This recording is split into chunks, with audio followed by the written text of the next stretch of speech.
Hey everybody, it's Chan Chai. I woke up late. It's Sunday morning. Akai's league is already underway.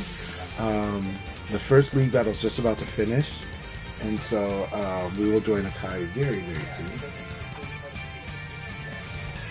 And the room will be open for queuing in just about a minute or so.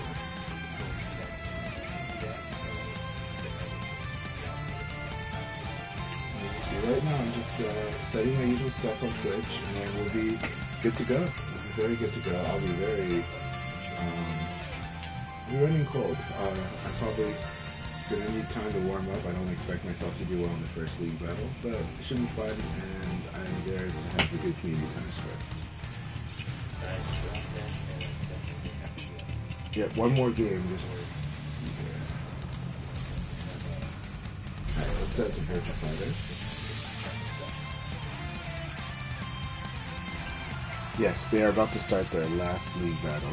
Let's go ahead and go set the VF5US while we're waiting for that.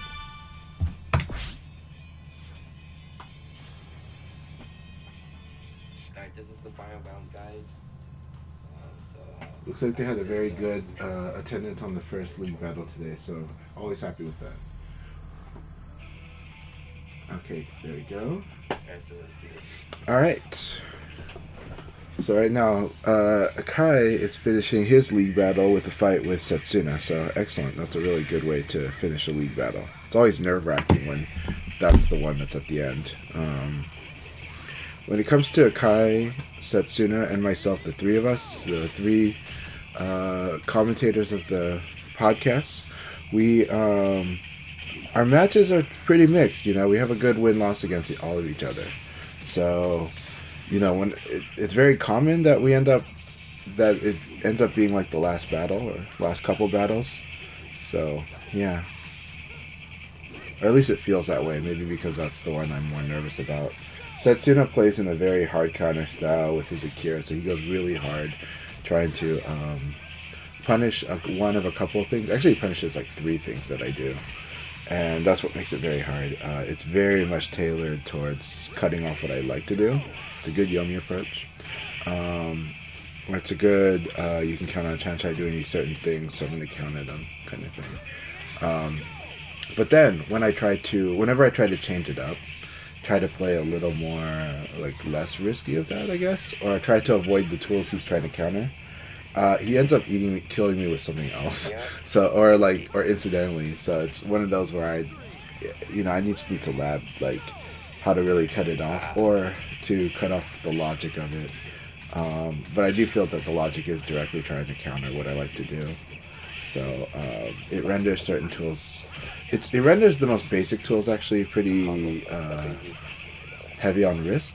It makes jab feel really risky, and it makes low jab especially feel really risky. So then I have to manage the jabs, and then using elbows more helps to a degree, but I don't know. Something about the Kira decisions is that he crushes something, he's gonna do like a huge amount of damage, and then I stop him from doing it. I do a little bit of damage, so I'm chipping away, and it's hard. So, but that's how it goes. That's also the battle against Akira in general. Not exactly, but it's what it feels like.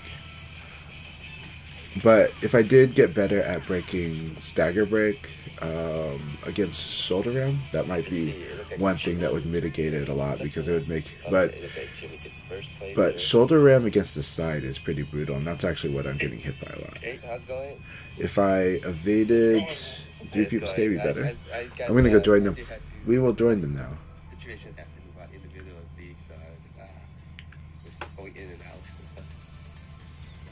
Looks like Jimmy won. I think he got second. Yeah.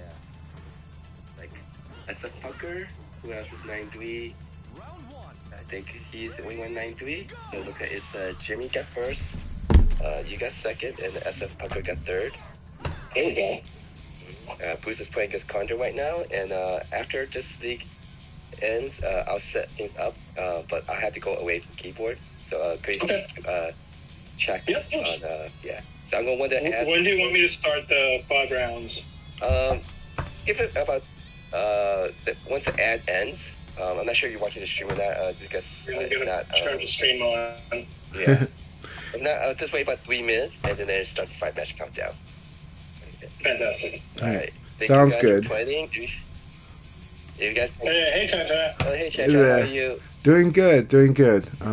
Sorry I missed the first league. Congratulations to Jimmy, and I heard everything you guys just said. So, sounds good. Sounds like a plan. Awesome. Okay.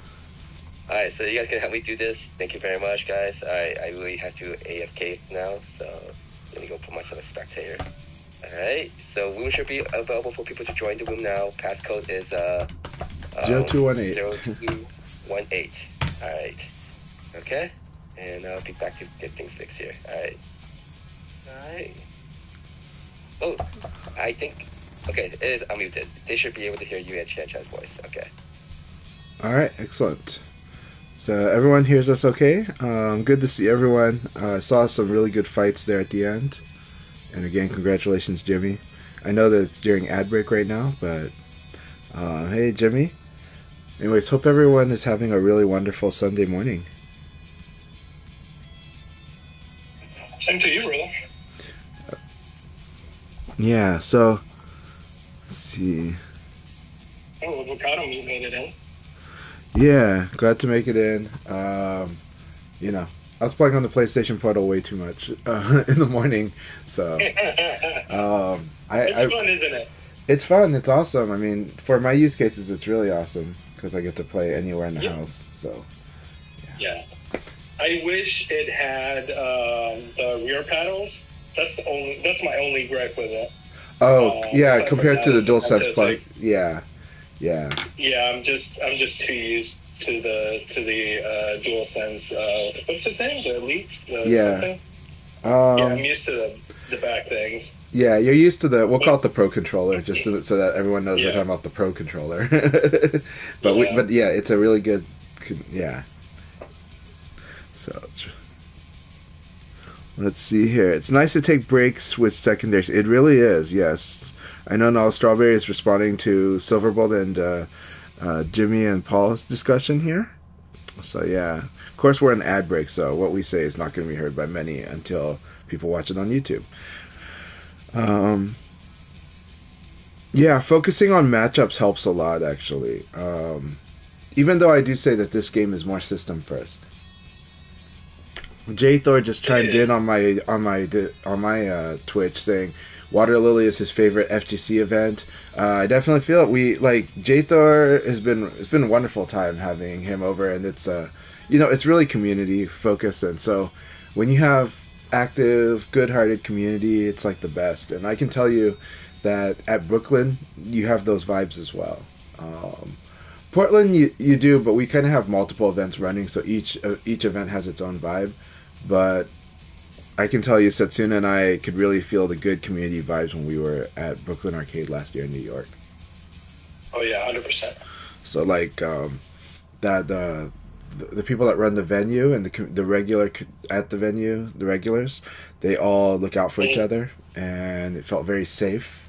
If anybody made it feel less safe, they took care of it right away, and they even like have meals together. And man, at Brooklyn Arcade, that is the arcade I've seen the most birthdays ever. Everyone celebrates their birthday at Brooklyn Arcade. It's nuts. It's really cool. It's like it's awesome. Yeah.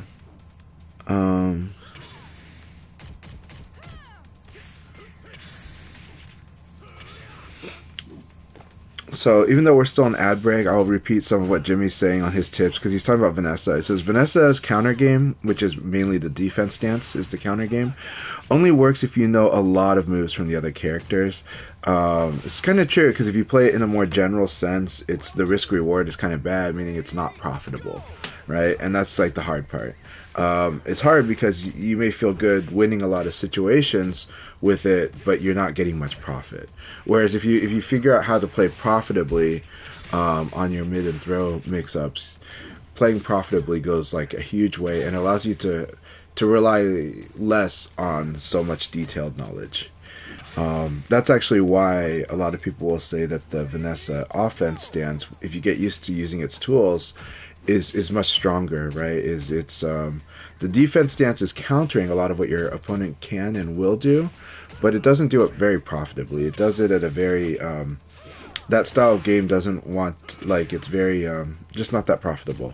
But when you play offense stance, a lot of profit when you learn how to mix up and wear with the tools that are in there. Yeah. All right. Awesome. Silver Ginza's in here. Excellent. Always glad to have them here. All right. What has been talked about earlier today, Setsuna? So we talked about Newton Cup and the special VF Special Cup. Mm-hmm. Those were awesome events. Yeah. Special Cup was awesome.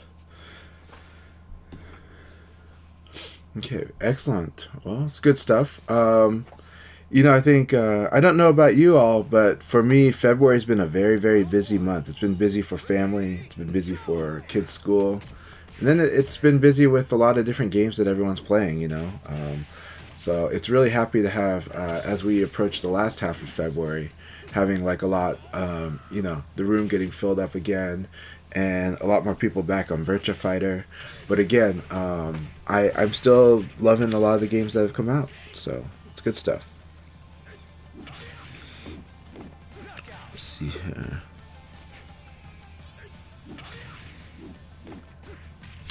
Alright. So here we got SF Punker versus J-Thor. J-Thor is looking a lot more calm and patient, which is good. Jean is an interesting character to fight against and to play as in this game. Something Jean does not have are like counter hit launchers. Like, something like an uppercut that would launch if it counter hits. Instead, he has a lot of really powerful, potent, normal hit attacks that do a lot. And you'd think that was so wonderful, but you also have to understand that those counter hit launchers are really fast moves that get stuff. But his 6 XP makes up for a lack of a counter hit launcher because it's a really powerful forced mix up when it just hits you. On top of that, it's a great setup that he has. Yeah, it's a great setup, and it's also really safe. I know how to fight against him when he backdashes, you're so far away. But you're far away. He can backdash against almost everything, so he can work around against. If you have tools against it, he can work around it. So it's one of those where, I guess if I was to give people general advice, if you block that rushing punch, that straight punch, the forward punch from Jean. If you block it, my recommendation is not exactly to attack him, but to learn how to dash and respond, and with the idea that you will probably have to defend. And just move your defense forward, get into his, get up and fight him. But to do that, move forward and guard, right? Tekken, you're moving away and guarding. In Virtua Fighter, learning how to move forward and defending is pretty strong. Very strong. Of course, you still have to do something when you do score a defense, when you do block something. But that's the idea, is you're going to dash forward, you're going to defend, and when you defend, then you will do so. Then you will attack. When you've successfully defended. So it's like block his forward punch, dash in, and defend. Preferably with like a guard throw escape. And then because most likely he's going to try to hit you with something in that setup. Now, if he doesn't, then you can start pressing it a little more. And this game is very much call and response. It's very much put pressure on the opponent, figure out how they respond to it, and then try to counter it. It's the kind of game that wants you to do that, but it's how to do it in a set way, in a non-interactive way, is a little harder sometimes with some of these setups like that one. The Rock Reaper, of course, has one of the best tools for doing this. It's really hard to get, for someone learning El Blaze, it is really hard to use 46K. Yeah, 46K. But if you get really good at using it, knowing where you can apply it, it's a ridiculously good move. It will, because if the opponent blocks, you can go right away into Rocket Discharge, and if they get hit, you go right away into Rocket Discharge. There is an option select to do that. It's you do 4-6K, and once 4-6K touches the opponent, you do 4-6. So you don't just do 6, which is in the move list. You do 4-6, and that will make sure that whether you are blocked or whether you hit with that 4-6K, that forward moving front kick that looks like he's kicking them with his heel, the one that he runs off the body with, that it'll make sure you end up doing the rocket discharge either way. So it's an option select. You got to input back and forward after you do the back forward kick. And you can watch Reaper destroy me all day with the 4-6K. So it's a really good move. This move, if it touches you, you're forced into a mix-up. You pretty much want to either attack or defend and just make a really quick choice about it, and you have almost no time to think about it. Biggest advice I gave at Water Lily's past weekend was to watch your opponent's side of the screen.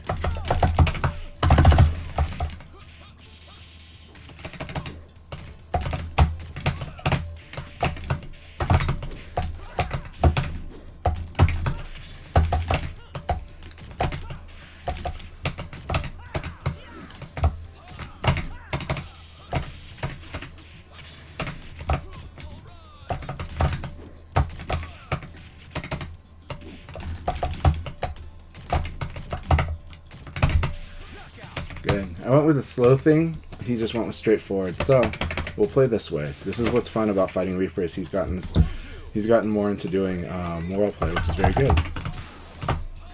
Very good. He's gotten very patient at that too, so that's definitely scary. Well, and then he knows the ranges with El Blaze. It's really wonderful. Yeah, he's really good at spacing.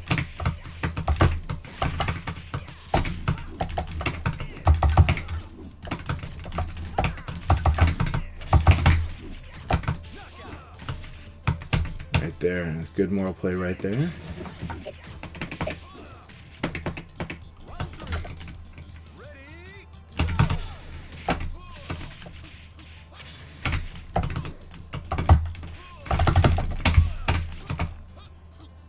Alright, I got completely outguessed here. No.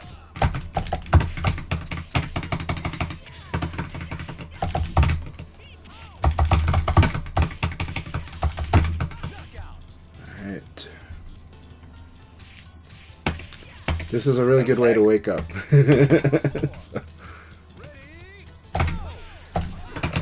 Do you know how many matches gone by so far, guys? Or... 3? About 3, yeah, but I just started the count. Good game, good game. So that was a lot of fun, Reaper. Alright, let me go post in the PSN group chat also.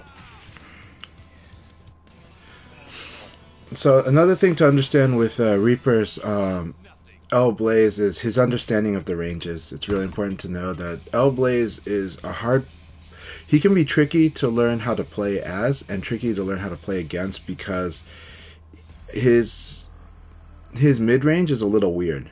He can easily whiff outside of using moves like 4P plus K. And so he likes to move in more. And so it can be tricky for both the El Blaze player and for the El Blaze opponent, because the El Blaze opponent has to also understand what's really scary from El Blaze at the different ranges. So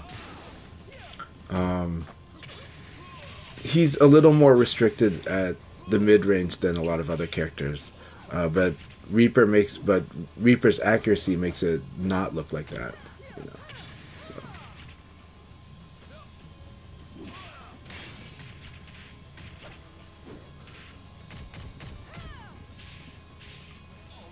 very, very nice. Also awesome to have avocado meat here.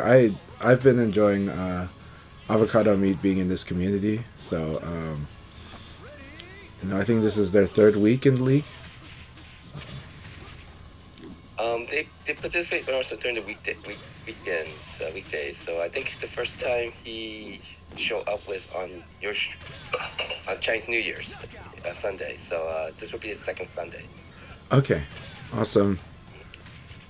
But he's been on the stream and participate on Friday nights and also on Tuesday night. So we weren't able to win in leagues on Tuesday, but show up. So Hey, as long as he's enjoying it, I'm down. I'm really glad, and there was still a really nice group that was playing on Tuesday. It's just said, February's been kind of a busy month for a lot of people, and also lots and lots of new games that came out at the end of January and early February, especially end of January. All right, good stuff. So I think he says more matches, 3 more matches remaining. But thank you. Oh. Let's see. So.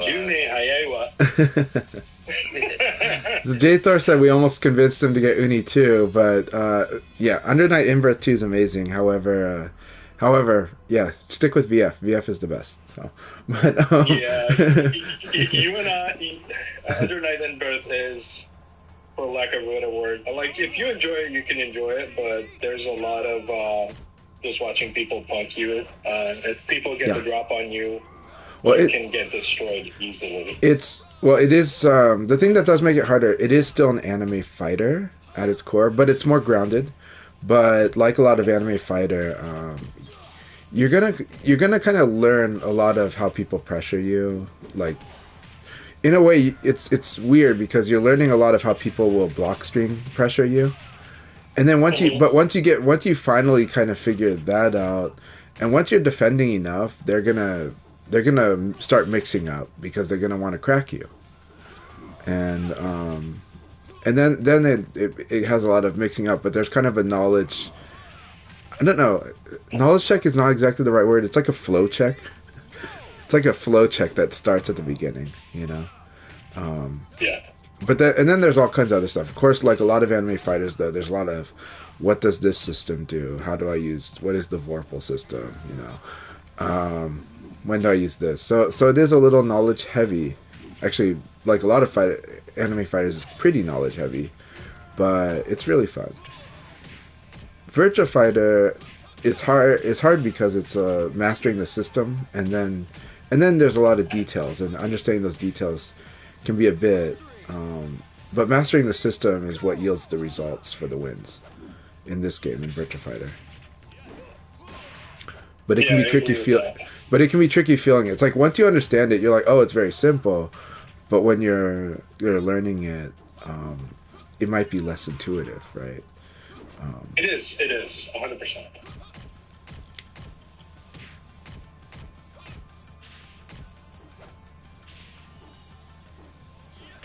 But if people, exactly like what I think it was Punker had mentioned, Punker had mentioned, if you watch Reaper's boxing, that is where Reaper has gotten very strong at, right?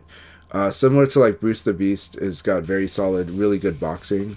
Always good to watch how well they box, right? And with Reaper, it's understanding L-Blaze's range and options, and basically how to play following the frames. And knowing that basically, if you can use a mid, it's really good idea to use the mid. You know, given whatever frame state you're in, if you can use the mid, it's good to use the mid. And it's something that's important to teach people that are newer to the 3D fighting games overall. It's like, attack first. It's like mid attack is like your first option. You know, mid attack where applicable is like your first option. It's just that the highs tend to be faster. They can yield higher reward. But the risk is that they can get blown up by crouching attacks, right? That's why, like, it's like your opponent can crush you if you use high jab and low jab, but they cannot really crush you if you use elbow. But as a beginner, you're like, elbow doesn't give me much. And it's like, okay, when it does give you something is when you crouch hit with it or when you counter hit with it. But to redeem your coupon there is you gotta throw right away or do like an uppercut, like a mid launcher, you know.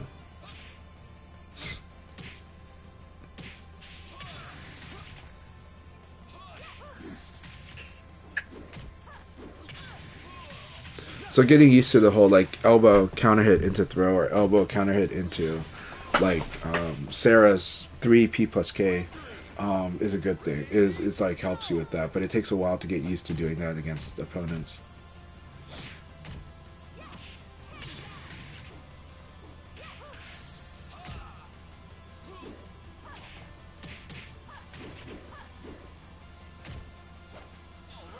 But what truly makes it harder or trickier for a beginner to learn is the fact that you have to mix up, that you have to counter what your opponent's doing specifically, right?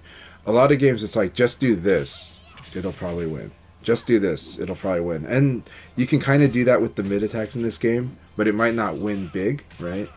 But then you have to learn, okay, they're blocking now, so now switch in the throw. Switch in the throw, you know? But then if you fight against a masher again and you do throw, you get blown up. So, you know, so you have to choose based on what your opponent really is doing, right? But I think Silverbolt's good at that already. When they fight me, right, they have a good idea of like, oh, it'll probably be an attack here. Oh, it'll probably be a throw here, so I'll do this. And if it's a low punch, I'll do like Vanessa's like big knee, right? So those are things Silverbolt does do in their matches against me. So they definitely know how to apply Yomi. But doing it under rapid pressure, high speed is really hard, and that's what we work on in VF a lot, you know. And then, go ahead. I think with Silverbolt, I think once he find that right understand of the timing of the inputs, because right now I think he's having struggling with the inputs. I mean, it's kind of true. Like I'll mention it again. And it's not just him, but there's a lot of people that I play against where, and we talk about buffering, and a lot of times I can tell that I know when someone is inputting, let's say, late, and it could be late for a variety of reasons, but basically when it's late, it means it's not buffering, okay? And how do I know it? Is because if I do a normal evade, I will get a failed evade, and then I'll get hit by the attack they're doing, and if it's an attack that should have been evaded, right? So like if they did like jab, low punch, elbow, any linear attack, and I did an evade and they hit me for doing a failed evade, my evade failed because they delayed, and that's okay. Now I have safeguards against that. That's why I evade cancel. Evade canceling kind of protects me from some of that. So I start doing that against them more, just, you know, from experience. It's just like, okay, I got to evade cancel against this guy. But it is acknowledging that basically they're not buffering right away, and I do have a ways to, and then I will definitely tailor the way that I fight the opponent based on them delaying. Meaning, like, I will suddenly go on a different plan than the default plan, you know. Yeah. But it means that they're not buffering. Go ahead. The way he explains it, though, it sounds like he's inputting too early, since nothing's coming out. That's what his. I have a feeling that he might. I do sometimes wonder if he's inputting really early and then mashing after that. That's honestly what I'm worried about is happening. We need to sit down with him and watch him stream his inputs. Yeah. Do the. See that? Yeah. We can do the share play. Yeah, share play coaching is really good. What it is we'll have like a player like Silverbolt in this case, hosting us, because they'll share their screen, one of us, right, and we're watching, and then we go into training mode with the input display on, or with it showing us, and we can see what he's doing. We can see, like, oh, did he input way too early, and then he got frustrated, so he started mashing that direction. Like, is he doing, like, you know, 6p, 6p, 6p, 6p, right? Because some people do that, and it's like, okay, like, let's master that timing. Let's get used to, like, okay, the moment, like, shortly after blocks. Good luck, everyone. Good luck, guys. Yeah. So I hope that discussion made sense. You know, and we're not trying to pick on anyone. We're trying to help. What applies to Silverbolt applies to actually a lot of people, and so we want to help, because Silverbolt is actually a very smart player and is doing a lot of really good things in their game. But of course, if you feel like if you input too early, that can be a real frustration. Good. All right.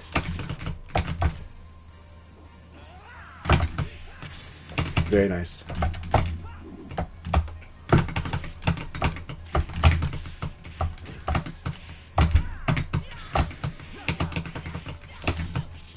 All right. So it's good. J-Thor, you are watching? That's really good. Good. Fast attack. Good. Alright, let's try to lock you out. Okay, can't lock it that way. Very nice.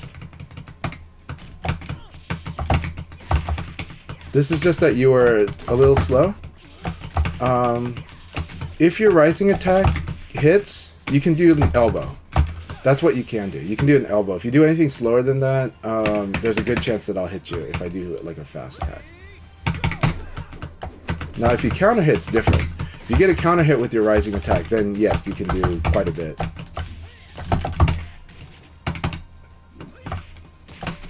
Very nice.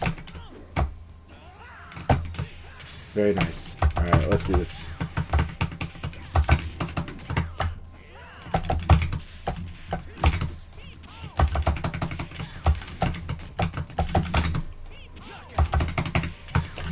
Your flow is really better. You're making a lot of good decisions on defense, actually.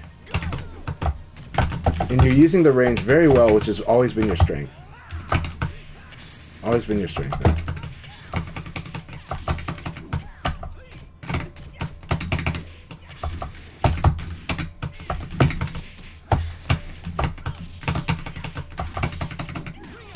Alright, really good game, really good game. So, as usual, you make good choices on, range. So you always stand just outside of someone and you're kind of wanting to punish people that will attack into it. That's why you do hit me there. And your attack and defend choice has improved. You're getting much better at defending when you need to defend. So you're getting sharper at that. Yeah. So we'll keep working at it. But those are huge improvements. Those are really, really big improvements. You're not. I think before you would kind of do a lot of certain options right away. Now you're getting so much better at knowing that like when something's way too risky. So you're managing that. You're managing your risk much better. Keep it up. That's really, really good. And you punished me for a lot of things. Yep, slowing down to get faster. Exactly. It's because you want to get sharper, more accurate, right? And your accuracy is improving. It's huge. It's huge. And actually, that is a very big foundation for how to play Lao. So what you are doing already is important for how to play Lao. Lao is good at whiff punishing. You're whiff punishing. You might not be using the same tools that like the top Lao player is using for whiff punishing, but basically you're doing whiff punishing. So as you start getting more and more comfortable with those tools, you're going to start seeing like bigger rewards. So your game has the right idea on how to play Lao. And then how to pressure up close is going to be another thing that eventually will be building more into your game. Right now you pressure from mid-long range, but how to pressure from close range is going to be something that will be added to your game over time, especially the guard break.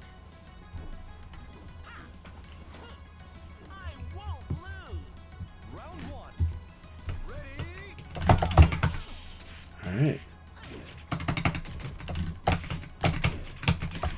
All right.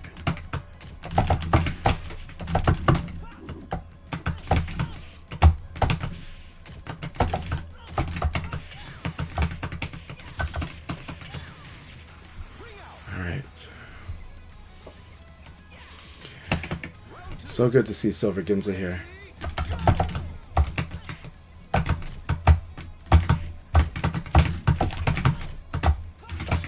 Good.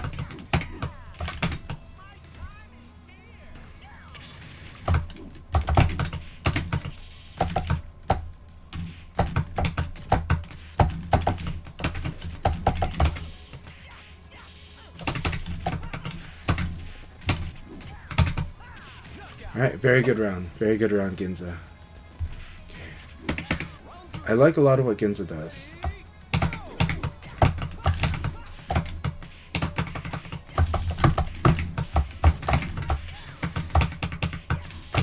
Alright. Good game. Good game, Silver Ginza. I went with ring out, I think, all three of those. But, yeah, very good game.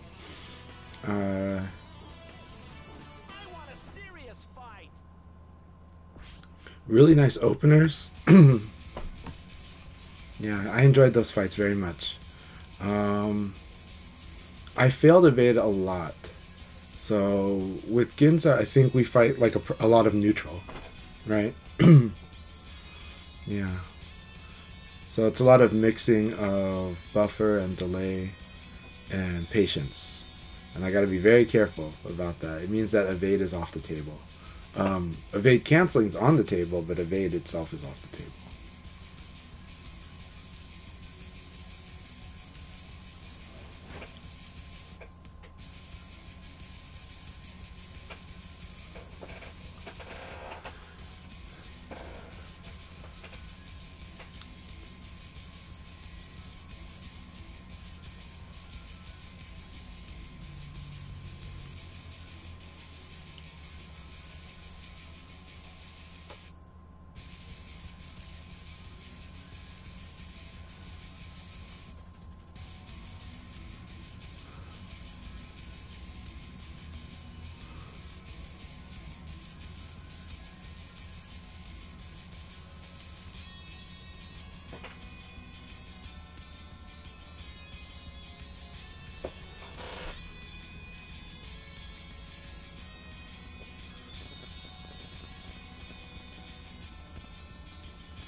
Sounds like Setsuna and Reaper are discussing probably like Maryland Virtual Fighter matches, or maybe Rhode Island, but I think they're on the DC area, and so DC area VF.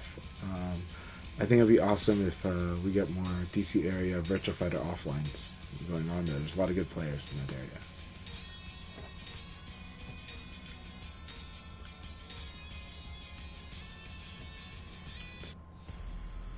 All right, Setsuna, here we go. I don't think I'm that awake yet, but let's see what we can do. Let's see how we can fight Setsuna. Let's see how Setsuna is fighting today. Let's see how it goes. Good. Good. Good. Good. Good.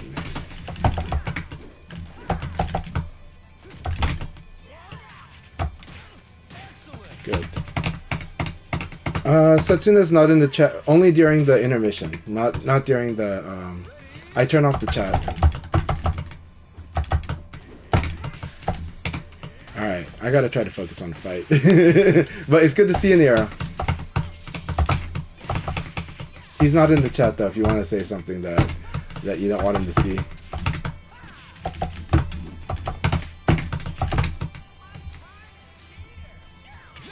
You're not going to Choi Cup? I'm really sad that you're not going to Choi Cup, but I am glad you're going to Japan. I'm really glad you're going to Japan. And I'm glad that was announced. So I'm glad that we can make it official that you're going to Japan.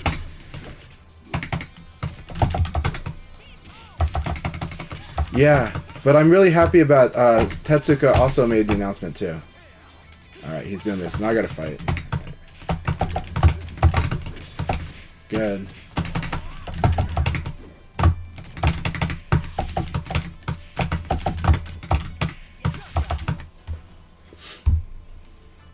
Okay. Let's punish the Abaris, right?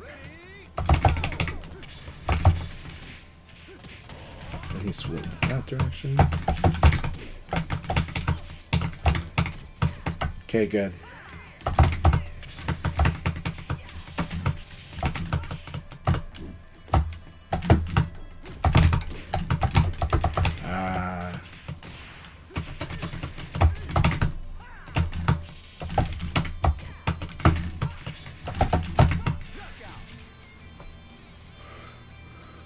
Oh, well, it will always be competitive. It's, the certain players that can make it to Choya Cup will always make it competitive. But it's wonderful that it has a prize pool. But it was going to be competitive with or without that prize pool, with certain players going. But the prize pool is a very good sweetener. It's a very good sweetener. But I'm really glad you're going to Japan. That's going to be amazing. I wish I could go. The player Yosuke, Japanese player Yosuke, asked me if I was going. I said, no, I can't, but I also told him, because he was like, he saw that Adam and Denkai are going, and I told him, yeah, Adam and Denkai are going, but also watch out for Nero. Yeah. Well, if Adam's there, I consider that competitive, but I know you might not consider Adam competitive or tricky. But, you know, it's like... He's not going? That's really too bad. I wish he was going. But yeah.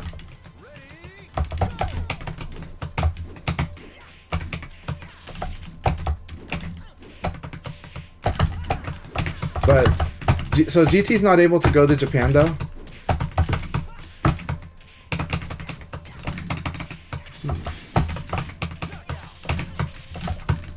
I didn't see GT on the list, though, so it looks like this year he can't make it to Japan. I hope he can go. I see.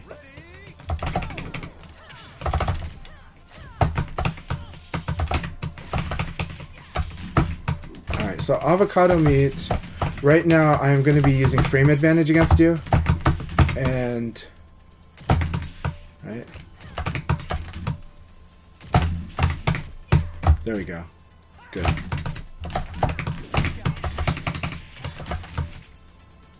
Yeah. Right.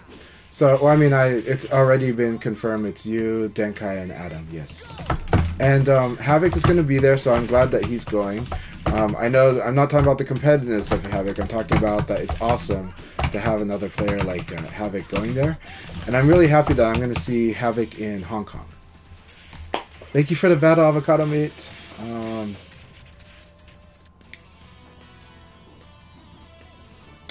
So, avocado meat, that is the tricky part about playing. You're applying proper VF flow, but you are using Vanessa's defense stance, which makes it a little harder to do. If you apply that flow with offense stance, it's a bit stronger, and it will teach you more of like a general VF. But in this case, what I was doing was I was blocking your low punch, and I would just poke back. And that does a lot, right? If I interrupt, like if I block your low punch and I interrupt the next attack you do with a low punch, I'm +7, which is big. That's we call that large advantage for me. And if I had hit you with the high jab, same thing. And I could have done a combo, like something that would have guaranteed a combo, to be honest. So what it is basically if I block your low punch, generally you should defend, but what some of the Vanessa players do that you see them doing, it's not going to work on me as much. It shouldn't work on me at all, but it will work sometimes, is they'll do low punch, it gets blocked, and they do Vanessa's like wall standing punch, basically neutral punch to do an uppercut. And it's fast, but I can beat it and I can combo her for doing that. But that's what a lot of the Vanessa players are doing. I'm not encouraging you to do that without having real thought as to why you do that sequence. But I think I was beating all of your other attack options after low punch was blocked.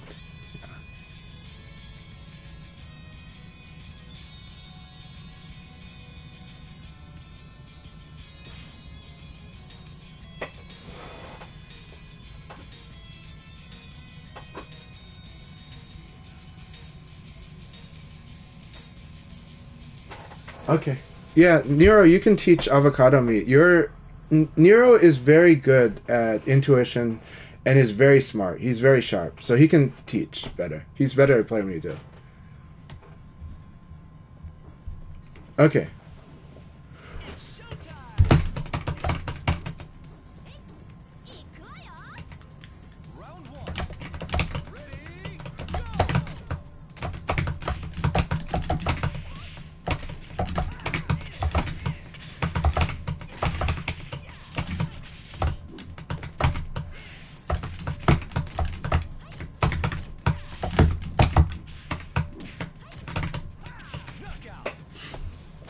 Okay, so the simple things I did there, if we're going to follow Nero's advice and keep it simple. Against Akai, well, Akai's hard because he actually plays pretty moral. He's been mixing his Abari with moral. But it's kind of like that, but I don't want to discredit Akai because that's actually a bad idea to treat Akai like he's Abari.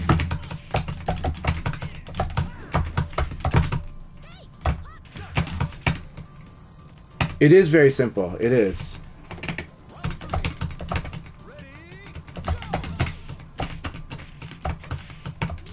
Exactly. That's what we were saying in the chat earlier today.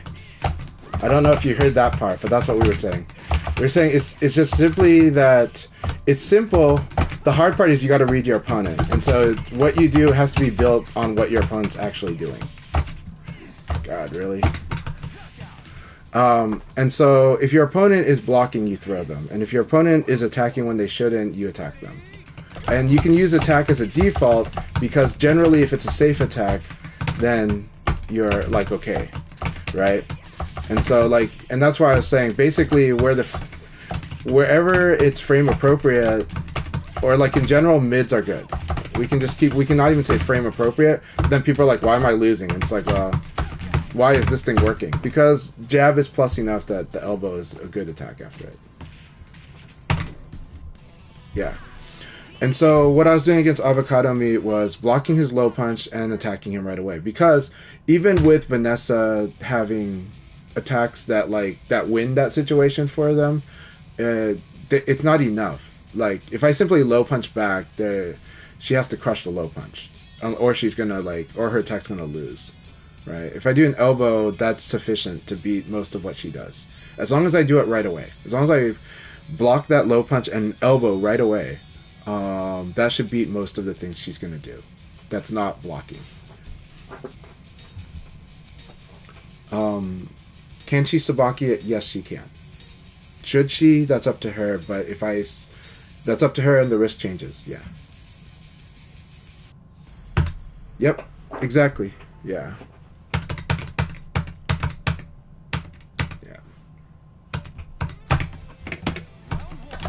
Alright, Condor, here we go.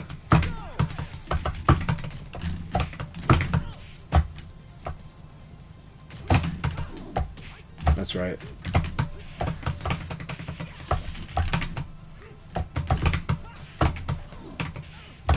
That's good.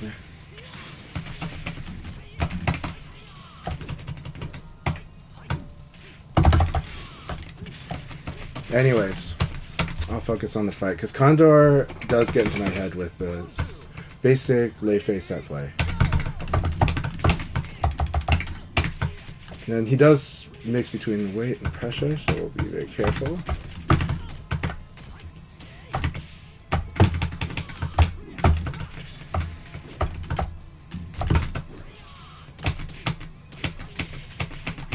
He guessed correctly on throw. And I need to mash. I should be able to block that. Just mash that.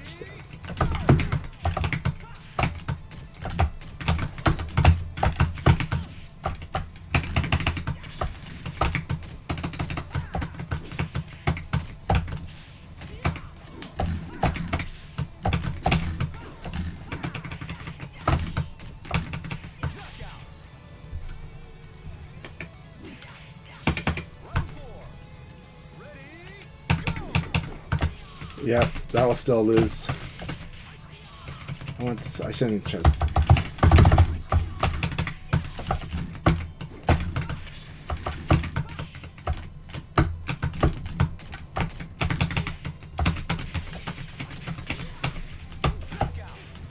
Alright, good game, Condor. I'll read what you're saying.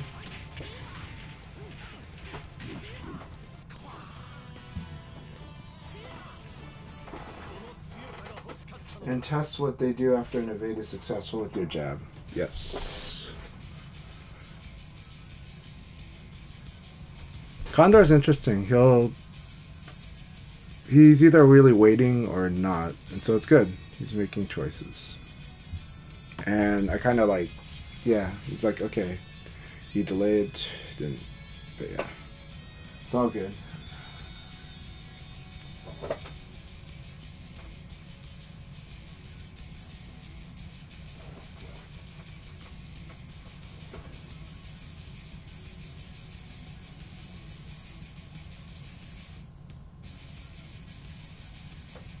Yeah, it's true. It's true. Watching your opponent is really, really, really important. It's the most important. But yeah.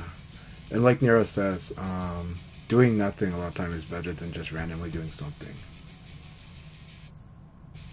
By doing nothing, we're talking about holding a guard throw escape, by the way. So, or we're talking about something along those lines. Basically, yeah, do nothing while defending.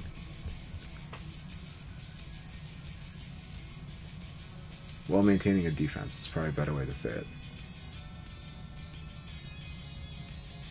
No, no, I didn't. I didn't at all. I like that you're chiming in. I like that you're trying to help. That's more important than not trying to help. And you're really trying to help. So I really appreciate it. And I didn't take it personally. I was just more of like, oh, okay. Like Nero is. We have a moment where Nero is actually giving feedback and input, and it's really important for people to hear it out. At least when it's serious, right? When it's just joking, it's like I don't know what to say there. But when it is serious, like honest advice, that's when people really should hear it because you're an incredibly strong player. But also, I like hearing what you have to say about it. So it's really good stuff.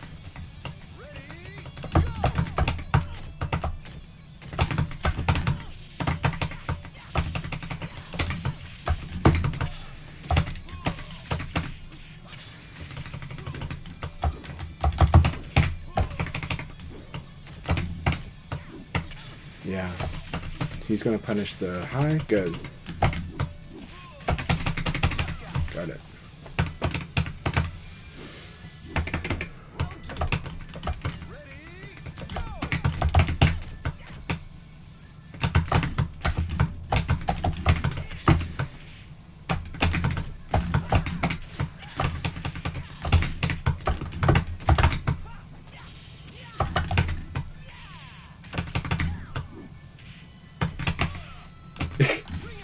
'That's my fault. Just elbow, delay kick. I think it's true.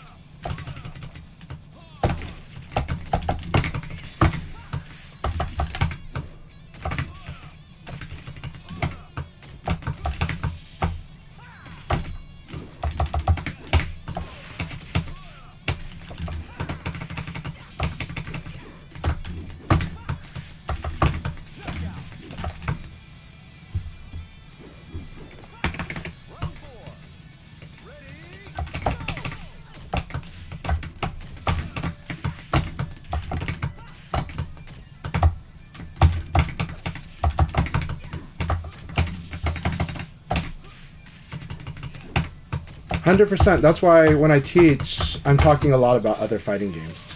Is because it is from playing other games. But yeah, oops, I ran into that. But yeah, you're right. No, that's why a lot of the reason that we talk a lot about Tekken is because right now, well, because I teach a lot of people that play Tekken, and so there's a lot of communication from that, and there's a lot of going through the processes of that too. Tekken though, it's got its process. That's also why people coming in try to learn VF a certain way from the Tekken sphere, and it's a little weird when they try to do that, and watching them do that over the years, and going like, okay, well, okay, this is where it's a little different, and that's where it's fun. Been teaching people that way, you know, and then, but also teaching people coming from Street Fighter, right? Very different. How many people are holding down back when they play VF, right? And it's like that doesn't help you in VF, right? So teaching them that holding like neutral and guard is better, you know. That's why we talk about the input buffer a lot. The reason we repeat ourselves, the details come, is because we're having the conversation with the same people. And a lot of times they still are having trouble translating, right? A lot of people still hold down back when they come from Street Fighter. A lot of people are holding back when they come from Tekken.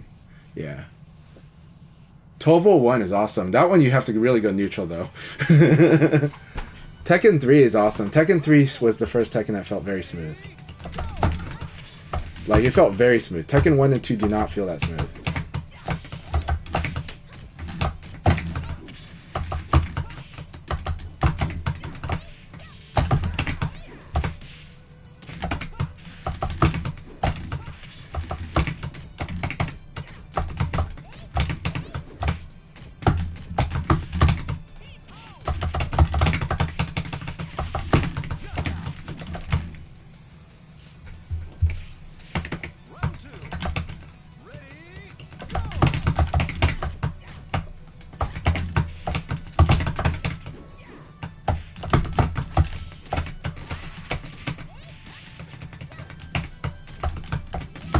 I see. Well, I'm not going to try to do that against... well, I'm not teaching Genesis Frenzy. They're so strong already, but yeah. Nah, I hear what you're saying. Yeah, I teach because I do want more players, right? And it's a lot of fun. Because also I like talking and enjoying the game, so... But yeah, I hear you.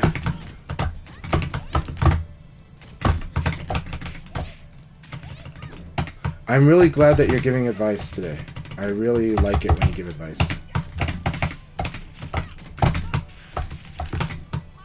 Let's see here.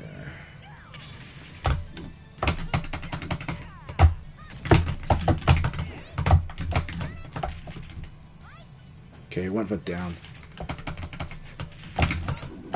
I see. I see. Alright, I'm gonna focus on my fight here. Alright, Genesis, here we go.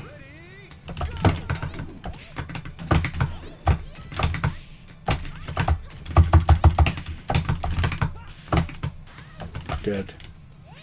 Good.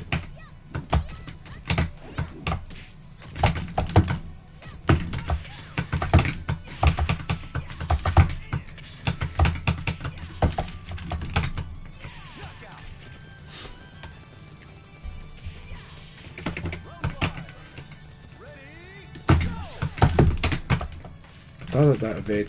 Oh, that's right, counter hit.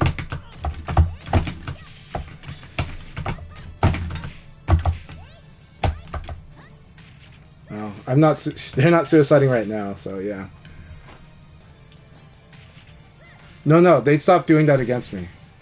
Like they do some, but they know not to do it too much against me, because I used to 4-4K them, 1K them all the time. So again, I'm trying to play the match that we have against each other. So, but yes, I know what you're talking about because they did have that tendency. They used to always do reversal against me, and now they do it a little, but they used to do it way too much. And I always said that's the worst thing you should do against Leon because Leon can counter hit launch everything, can counter hit launch high, mid, low. So it's like it's a bad odds to do, and Genesis knows it now because I used to really make it hard for them.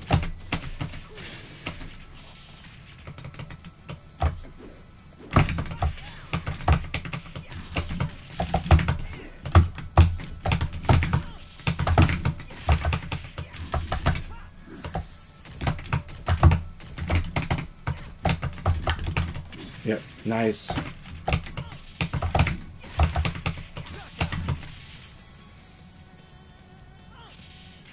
Yeah, Aoi you want to condition with lows, but if they're trying to do too much like certain things, then it's a good opportunity for Leon. But again, it's up to the Aoi player. I mean, obviously the way I fight against Genesis is not the same that I fight against Kingo.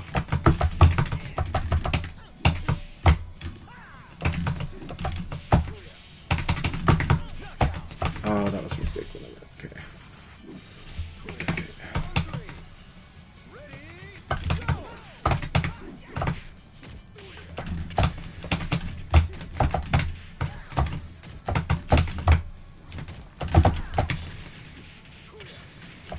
Delayed.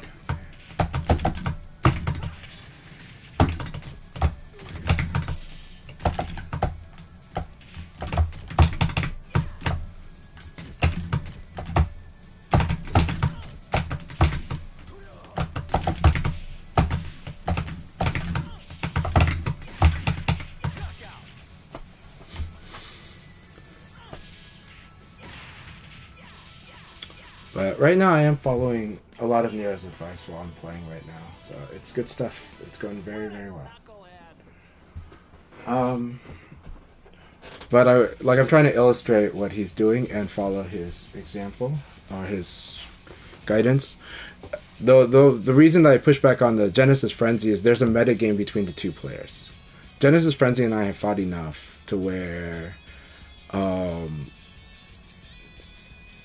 like waiting for him to blow up is not what I should do right now. It's what I could do before, but he knows. But because Genesis Frenzy would go for reversal like way too much. I do think what Nero's saying is good advice in general too, because you have to know that reversal, it can be whiff punish if you're fast. If you're not fast, it can be thrown. But if you're fast, you can whiff punish a reversal, and or anticipate. You can delay attack it. You can do a lot of things against reversal. Reversal is a really, really risky defensive option. That's the point. The point that Nero's making is that they've observed in the past that Genesis Frenzy would do reversal, or what Street Fighter people call counters, too much. And a lot of Aoi players make this mistake. Going for that way too much. Now, my point is that going for it against Leon is really, really risky because Leon has so many ways to punish it for you guessing wrong. So it's like putting yourself on a bad guess. If you're like, I'm the kind of guy who's comfortable guessing.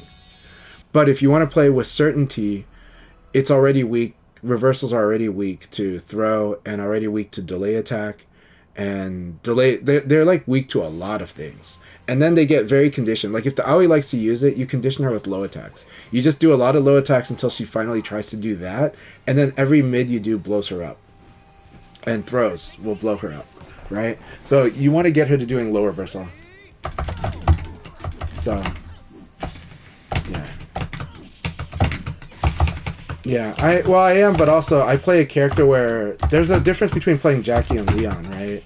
And it's like, and it's yes, Jackie can guess, but Jackie can also has really good tools for not having to guess, and Leon too. But it's like it's chipping away. It's like watching it and kind of like okay, but you're right. If I guess less, I will get blown up less. Very true. But then it's also like, well, maybe I play Jackie. You know, I know you can play Leon for sure. Yeah, you can play Mus Main. I would love that.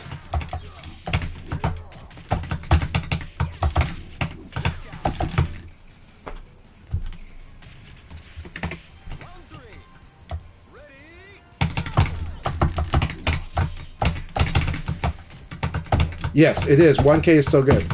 1K is so stupidly good against Aoi. Among other things. All the tools are cool. So that's the reason that I said, like, Genesis Frenzy has learned against Leon, don't, like, do reversal, because even if Leon is just guessing, which is high risk, like, her doing a reversal is a reverse guess. Like, her wanting to do that is a real reverse guess. Anyways, I'm gonna focus on RJ, because I'm... 100, yeah, you're right.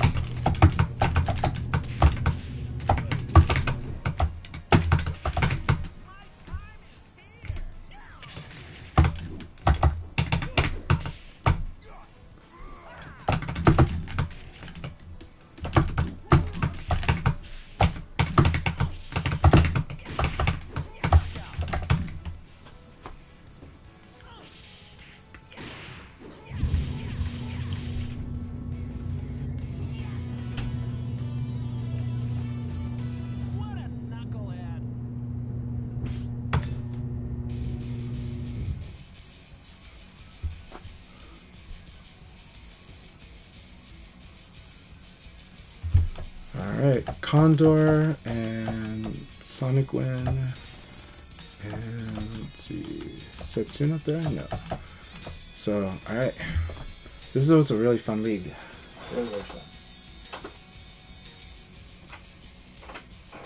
Yeah, they have to be concerned about their timing. It's a bad guess. It loses to delay, meaning timing, and loses to like a lot of things. It's similar to the low throw. Low throw loses to a lot of things if it's not guaranteed, right? It loses to a lot of things when it's guaranteed, or no, it doesn't. But when it's not guaranteed, low throw loses to like so many things can accidentally blow up low throw. That's why I always say there's only a couple situations where I would consider it. But it is cool where it works. Also, the reason I love VF is its relationship with guessing. That you can do it. That you can play this game with guessing. That is a difference between... Like, Tekken, you don't have much room for guessing. You need to clear a lot of skill gaps first before you can guess. And even then, at that point, it's just really risky to do. Like, the risk is extremely high.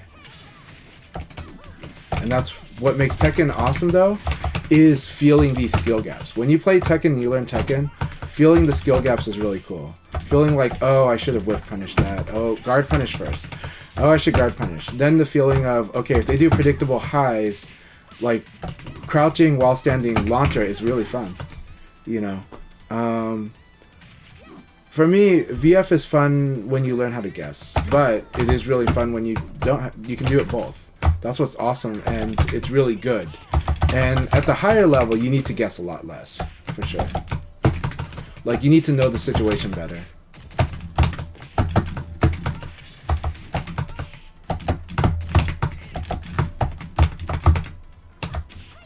Go.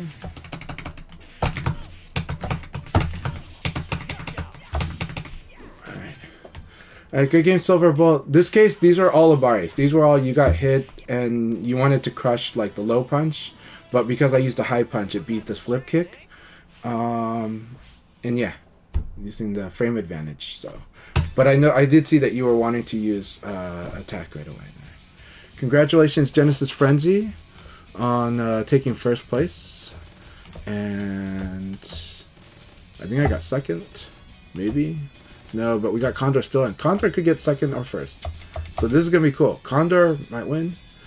Alright. Congratulations, Genesis Frenzy.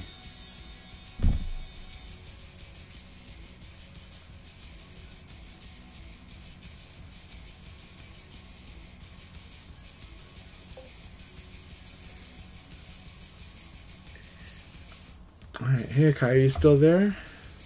I'm still here. Okay, great. Thank you very much. So who won it? Let's see, is it Condor or is Genesis it, Frenzy won. Genesis Frenzy. Congratulations, okay. Genesis Frenzy. That was an awesome run. It's awesome. Always good to have Genesis in here. So. Mm-hmm. Yep. So Genesis, Chanchai second, Durok Reaper third. Congratulations.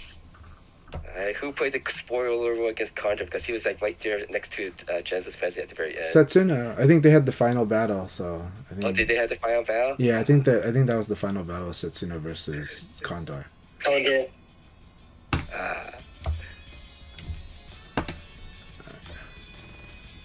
Alright, let's get this up there. Alright, we won one more league. Ad should be starting about 15 seconds, so for those who can continue playing, please do so. Those who can't, thank you very much for playing. Passcode is 0218 today's date, and in 2 seconds the ad should hit automatically. So, alright. Move it there. Alright. Oh, Nero, thanks a lot. Thank you very much for thanks a lot for the chat. I'm just reading like your messages now that I can read them. But thank you very much, Nero.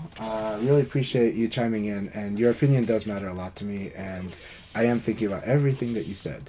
So I really appreciate it very much, and it really means a lot.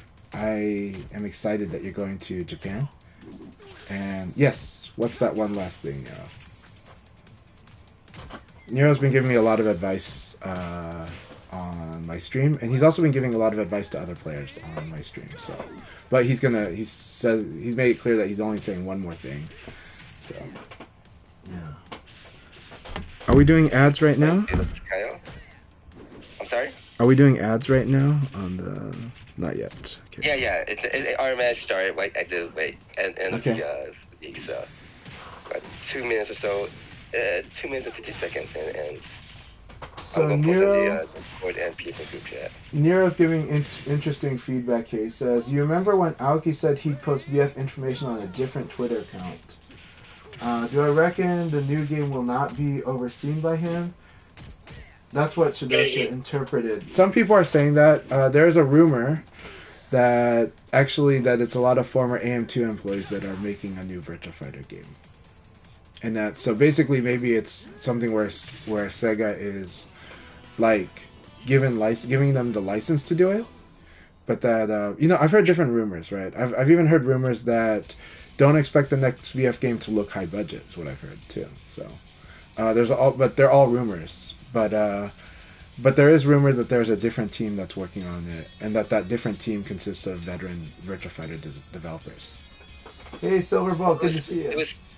it was written in such a way that it was kind of from the latest VF games. So the latest VF game was made by Aoki. So, how you want to actually read the trailer itself is like, Yeah. But overall, there's a game that's being made. I honestly took Aoki's tweet to just say what you're just saying just now, where Nero says it's translated, but Aoki may actually have just said VF information will be posted on a different account. That's all I read into that. Was for that tweet. That's all I heard was that Aoki is just doing that. Yeah. So he's been posting on VF.com. I mean, the official VF Twitter account. He's using that with his Happy New Year's and winter holidays, Christmas. Yeah, I think he hasn't posted anything with his well, I think the big context. I think the thing is we're looking at it as a VF only context. There's another context to Aoki's tweets. And the other context to Aoki's tweets was he was retiring his game is it Border Break? What's the name of the game that he made? Border Break. Yeah, he was retiring Border Break. The game was officially going offline, and so that's like the end of his official Sega account. That's like how I interpreted him making these tweets, was that basically his role in that community was over. But VF players were still going to harass him on that account, or on Border Break tweets, the VF players were harassing him. So I do think that's an important piece of context.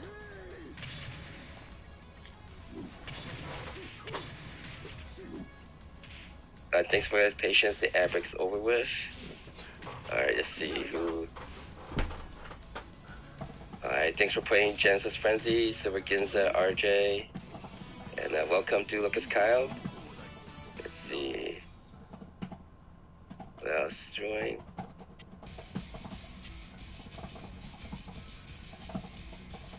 Oh yeah, Sandro, thanks for stopping by. But yeah, this is North America League. 1-1 for Europe on what day is it? Monday. Okay. So we have like 5 matches to go. We'll start the countdown now. Do a couple quick check.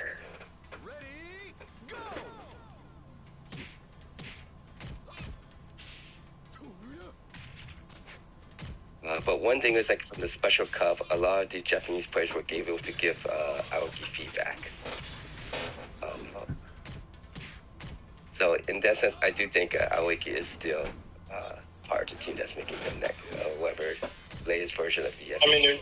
If you really want to think about it, if you consider the fact that this game was released by the Ryuga Gotoku team because they had the keys to port it, it doesn't mean that they were a team ready to make a virtual fighter, right? Yeah. And I think he's been very clear about that he thinks that the knowledge of making a virtual fighter game is, he doesn't feel like he has this the know-how to do it, which it's a very important game in the whole Japanese zeitgeist and in the mind of the Japanese players. So it needs to be taken with that kind of respect. And so I think he's basically telling us that it's probably not going to be his team that's going to take care of it. That's what I think from all the information that he's been giving out, basically. I see. I mean, is that a bad thing or a good thing? No. We're just interpreting. I mean, we're all just speculating based on very cryptic information. Yeah. So, yeah. Yeah, I mean, if it's people that have been with Sega AM2 in the past, I mean, they would probably have the know-how of how this game was made, actually. Yeah. And to be able to develop on that. Whether they're going to still be using that same engine, might be. I mean, it's something that Sega developed. Well, something I'll say though is it is a small community of developers now that are doing the fighting games from Japan, and so and within that, we now know that like Tekken is probably the biggest budget Japanese made fighting game ever by far.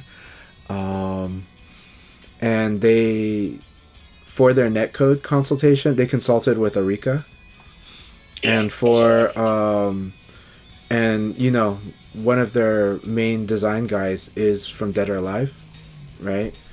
And that's been normal. Like other people have said it in the community a lot, like reminding people like there's a lot of cross pollination that happens in the just like any development environment. Though there is some company loyalty too, but in Japan that's really unique to Japan. But there is quite a bit of like VF devs that move on to Tekken devs that move on to VF, and now Dead or Alive devs that move on to Tekken. So it could be anything when it comes to who's actually making the Virtua Fighter game, and what would be the best, we don't know. And are they all old men? Well, Street Fighter 6 I think is actually a very good game, and I do even if people have if there's a wave of sentiment that's different, but Street Fighter 6 I think is really well made and made with a new generation, right? And then we know that Ono moved on to SNK. Yeah. I do think that Aoki was part of AM2 though during the VF4 days. He was he? he was part of the team that helped make the stages. Interesting. But there's also the idea that if people could move around in different teams to where they need to be. Like once they finish one team finish a project, they could move to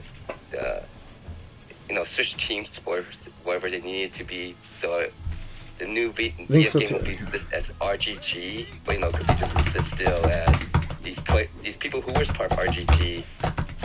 But it's going to be under a new heading just for whatever they want to do with VF. But either way, it's not really new news, but it's just news that keeps this VF in the headlines, I guess, in my opinion. I mean, honest to God, I think whatever happens, if we get a new game, that's going to be great.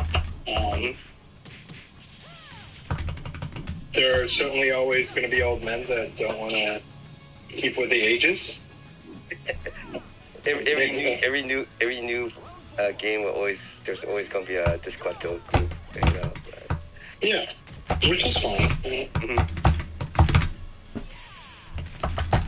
That's why there's always that old games is still there for people to continue playing. Yeah. It's like those who still love Virtua Fighter 3, they're still playing this game to this day, and I'm glad that they got the Japan side has a new VF3 TV version to mess around with. Yeah, for sure. But it's still very strange, this patch 1.50. It's like it's now February, and it was released in December. I know some people say that the implementation of the ads is just to test things out. But still, I'm not sure why they even announced it to a newspaper article. It's like, we updated the game. Which is the most significant thing we got from patch 1.50 is a bug.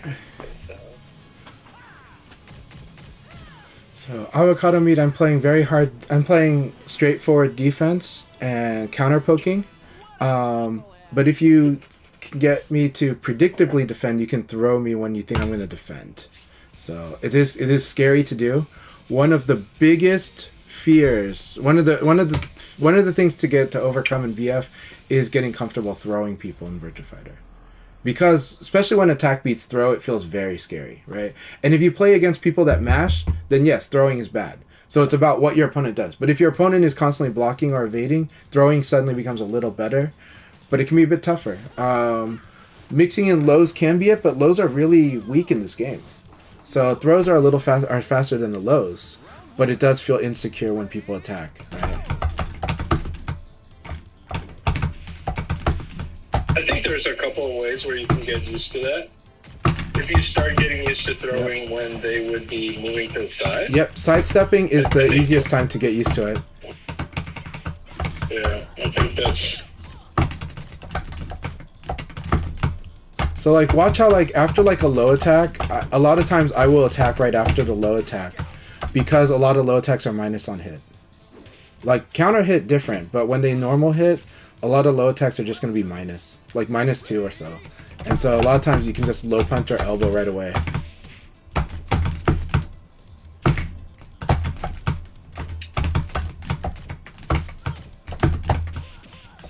And then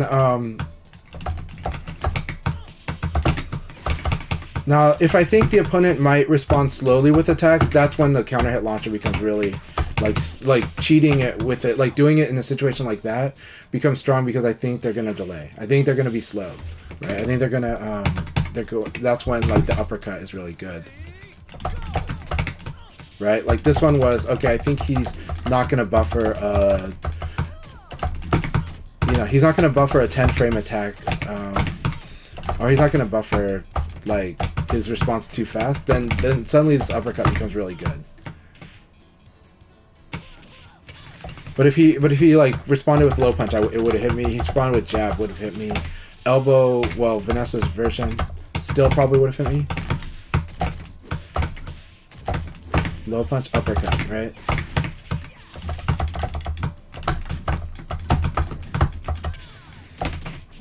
Alright, there we go. But Avocado Meat, you're doing really, really good. I'm just trying not to interrupt other people. Otherwise, there's a lot of commentary I give while we were sparring. But I just wanted to show you like the quick the rapid fire application of the basics in VF, right?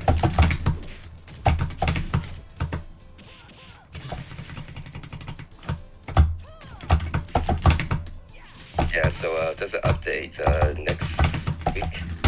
next weekend. There should be the Tokyo Bay Area Cup, the first one of this year. Winter Showdown in March. We have the Super Choi Cup in early April, offline. I think is it over $2,000 now the pot, or is it 1,000? 2,000. 2,000, yeah. Yeah, there was a guy that posted like $1,500 right away.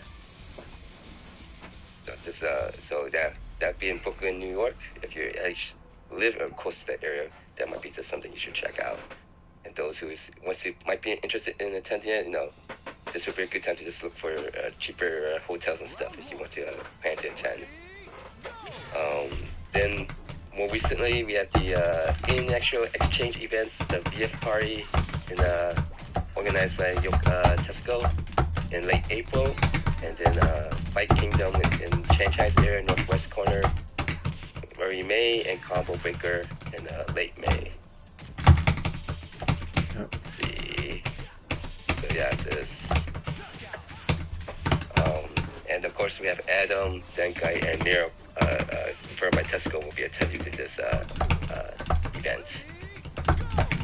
Which is pretty much close to the time which Evo Japan. Yeah, I think that's kind of like the thought. The overarching thought is they would get people coming I mean, Tesco was planning to do something at Evo Japan, but noticed the cost was pretty high. The costs were eye-watering. Yeah, and so it's finding something else to do. So J Thor. Oh, go ahead, you guys. Sorry, keep chatting. That's fine. That was basically it with the event. This guy, big one. And today was a free PSN day, I think. That's right. Do Lucas Kyle is playing. Always good to see people stopping by after a while having played.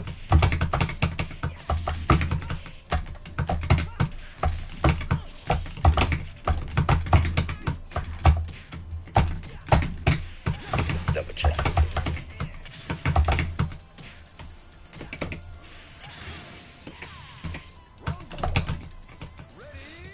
So J Thor, something I did want to say. Okay, so that what you said, J Thor gave a comment where they said they kept missing throws today because they were out of range, and that has to do with the approach of the play, right? J-Thor is a player who likes to use the mid-range and long-range play, so throw is going to be like less of an option for them. So the times when they could use it, well, there's two parts to that. Two responses. One is if you learn how to fight, if you get more comfortable fighting up close, throwing is going to become a bigger option, and you'll see why it's really strong. So one is learn how to fight up close. That's one way. Two, there are times when your opponent brings the throw situation to you. When you block a side kick and they're close enough, when you block an uppercut, almost for sure they're close enough. When you block their elbow, you're close enough, but they can fuzzy guard. So basically, when you do it from block, that's when it's strong. And that's similar, and that's also the same reason that throwing is strong in situations where elbow is or evade is, like when you know that they're going to evade. That's why punishing evade with throw is really powerful, in my opinion, because that's a lot of times they're doing that up close, you know. So as Setsuna said, learning to throw people when they have an evade pattern is really powerful in this game. But it is also when you condition them to block, right? But yeah. And so, like, when we're close up, that happens. If I attack with the side kick and I'm close up, like here, it's going to be more likely to happen if you block there. Or uppercut, we're in throw range here, right? So that's kind of where it is. I would say that in the previous VF games, like, the long range happened a lot, and that throwing was limited to very certain exchanges. It didn't happen much like the way it happens now, where we're fighting up close as much as we do. This game lets you fight up close a lot more than the previous VF games did.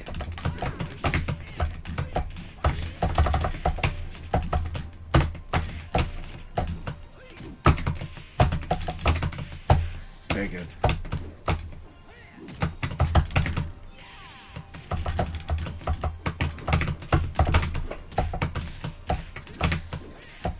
Right, and then here's, yep, good defense. He's doing good choices, really good stuff.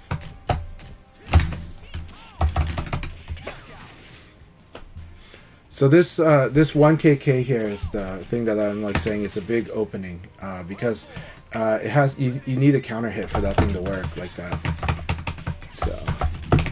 So training yourself to just do the 1K, even though 1K is not the best move, but it's a chip. Right. There we go. This is the last match before we begin the league. So we have 9 players. I tried to 4P that. Most recent ladder board, Chanchan beating with 9 first place finishes, Bernard with 8. Bernard, because he can't participate, it's just moved, at 7.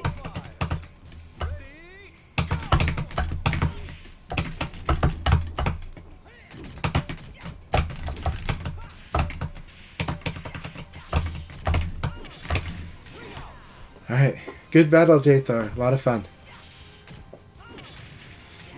And then J-Thor's style of play is going to be a type where it's harder to throw him because he's more likely to attack. When he feels someone's close up to him, he might attack there.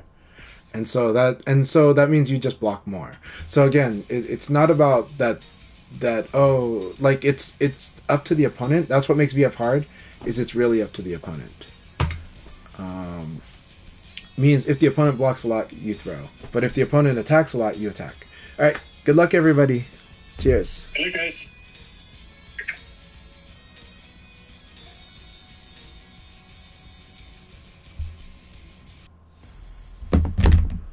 I hope that feedback made sense to you guys. If you guys have any questions, feel free to ask. Of course, we're in league battle, so it's hard to type, but feel free.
Yeah, always bad.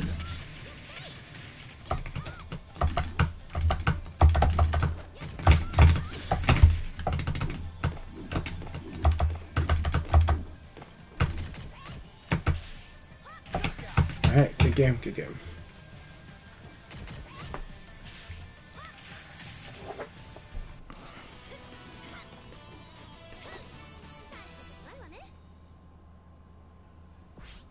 Oh, I'm glad to hear Fox is running Combo Breaker. It's very good.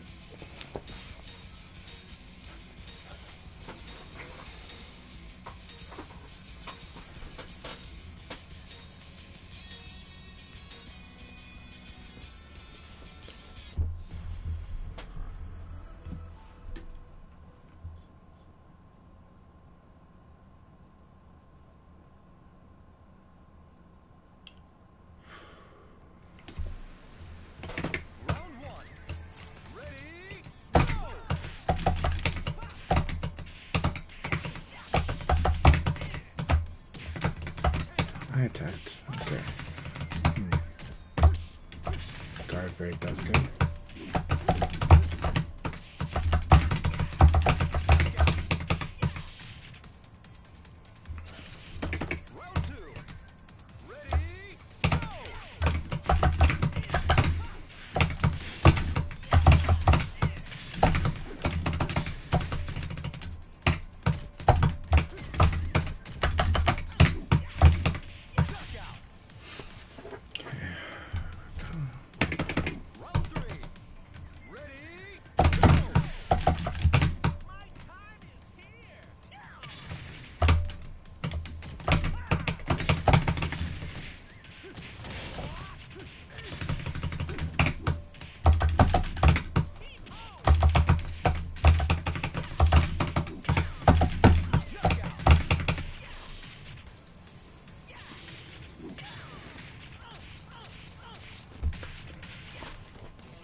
Good.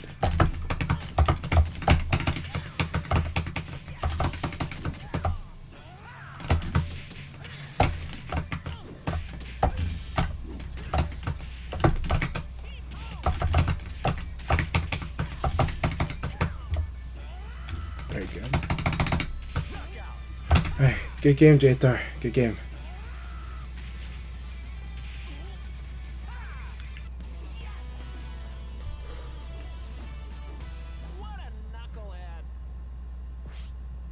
Yeah, yeah, I got the wall splat. I will teach. So I did make a video on it, but with Lao, We'll teach you the wall combo. I'll write it out for you. Basically, you can set up the wall. You got a wall stagger. 4K is really good at wall stagger. It's a long range mid. It's a long range mid kick. And so if you hit the opponent with 4K when their back is to the wall, it causes them to stagger. Then you need to learn how to do it. What you're going to have to work on is a crouch dash into wall standing kick, into a neutral kick. That one is, so you want to do 4K, causes a stagger, and you crouch dash right away, and then wall standing kick when you see you got the stagger. And basically that alone will set up huge, and there's a lot. So I'll give you the full combo, you can practice it. And you can practice against the AI on arcade mode, stages 1 to 3. And then you'll get to do it a lot. So yeah. And then you'll start to learn the structure of wall combos, but I'll just give you the wall combo first, and then I'll explain the structure to you later as you know how to do the combo. The structure of wall combos are simple if we want to get mechanical into it, right? It's basically, a wall stagger doesn't guarantee a wall combo, but it makes it a lot higher chance that you're going to get the wall combo. But if your opponent's good at breaking staggers, then you have to change up your approach. Wall splat is the starter of the wall combo. And for Lao, his wall splat attack is, when he's crouching, hit neutral and kick, right? So you want to get used to doing crouch dash into neutral kick. And if you get good at that, you'll be able to pull this move off pretty consistently. It's not too hard, but it does take muscle memory. It takes a lot of practice. But if you get that move off, it's a really effective way to get a wall splat with Lao. Somebody whiffs a high attack, you ducked under it, and you kick them with this. Yeah, so crouch dash neutral kick. If you buffer it, it's only 1 frame extra. The crouch dash normally takes a lot of frames, like 5, 6, 7 frames, but if you buffer it, it's only 1 extra frame on your execution of the kick.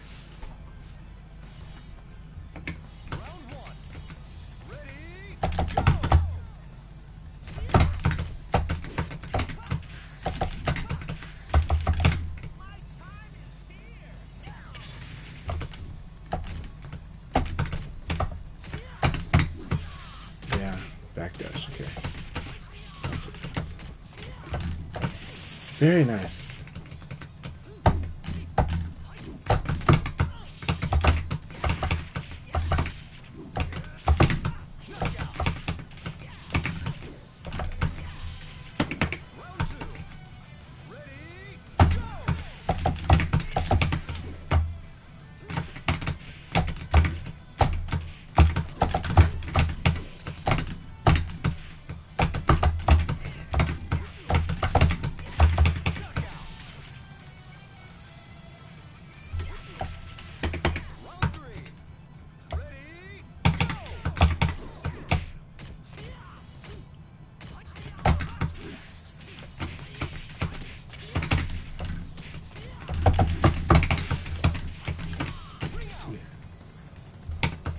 Full circle, sit back.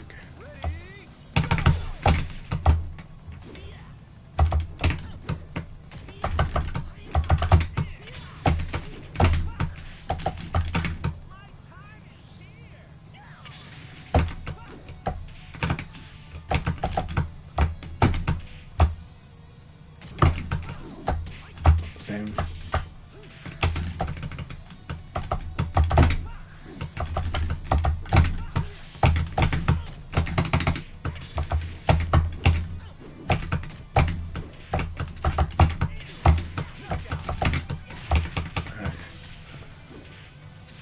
I still have that problem in my set play. Good game, Condor. Good game. Good game. Yeah.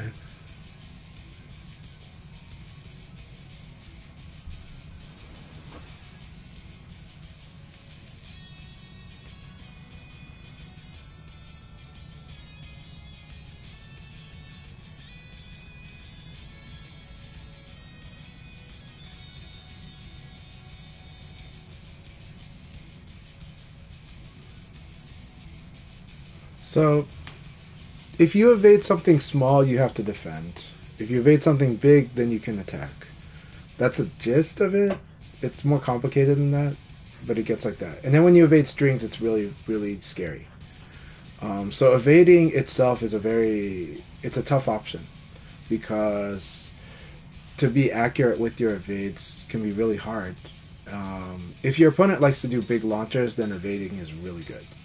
If your opponent just likes to do small pokes, evading just really neutralizes. It doesn't really give you much. So you evade big targets, but if you evade small targets, you're in trouble. And you're going to get complicated. Like, the fight will get complicated for you. Yeah.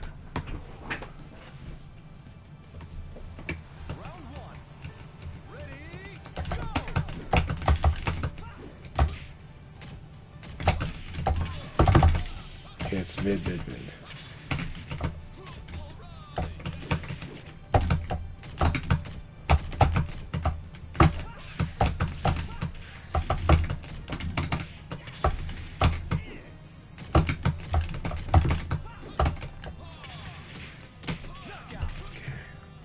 That's what he's doing here. Slowing it down. Slowing it down sometimes bad, sometimes good. We'll see.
I did that run first. If I didn't do the run, I think I would have got this.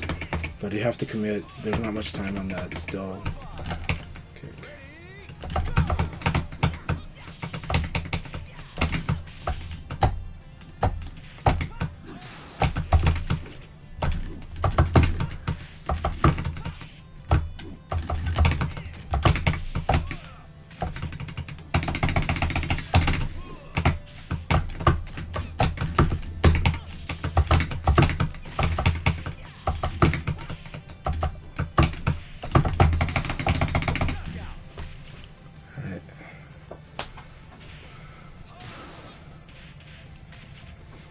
Alright, very close game. Good game, Reaper. Good game.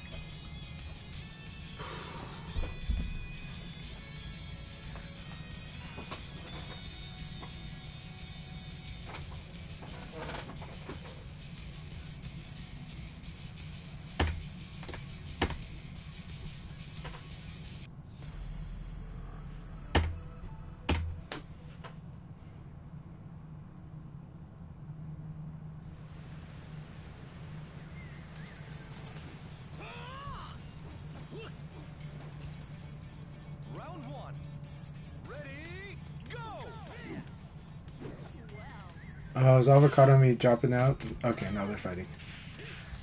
They were wanting to catch the punch. Okay, got it. Very good use of the low punch.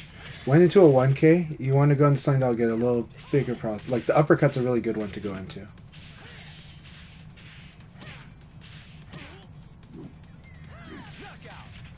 Okay. Okay.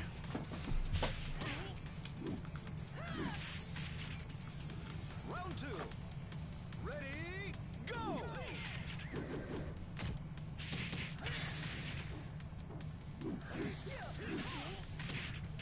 Very nice. Very nice.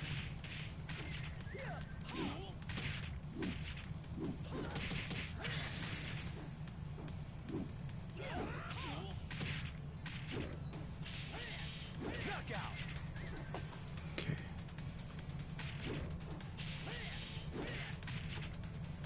Round 3. I see. Ready, go! Knockout.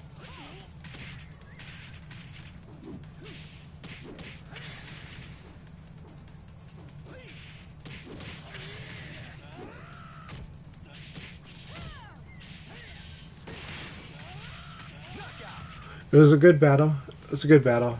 Um, Avocado meat had some good stuff. So you're doing good with the low punch. Um, the range is sometimes tough, and I get that. But you're using it at the good spots. You could pick better options to do from your low punch. The low kick doesn't seem to get you as much. There's usually a really good mid that you can do. Now, an uppercut, the hard part is the hard part with the uppercut's a really good option against most people, but against Jatho it's kind of tough because he likes to backdash. So sidekick, well, if you want to call out a backdash, sidekick will really wreck his day. After you hit him with the low punch and then hit him with the sidekick, that might work. Now, in general, though, there's better options too. You want to find a good mid attack after you low punch somebody. You want a mid attack that has a decent range but is fast enough, like around, you're looking at like a 15 frame mid attack or 16. 17 is workable actually. But yeah, basically you want to low punch into like a better mid attack. Low punching into the low kick is not giving you profit. That's the hard part. Yeah. But she's got amazing sidekick. She's got amazing knees. Like, low punch in the knee is fantastic if you know they're going to attack.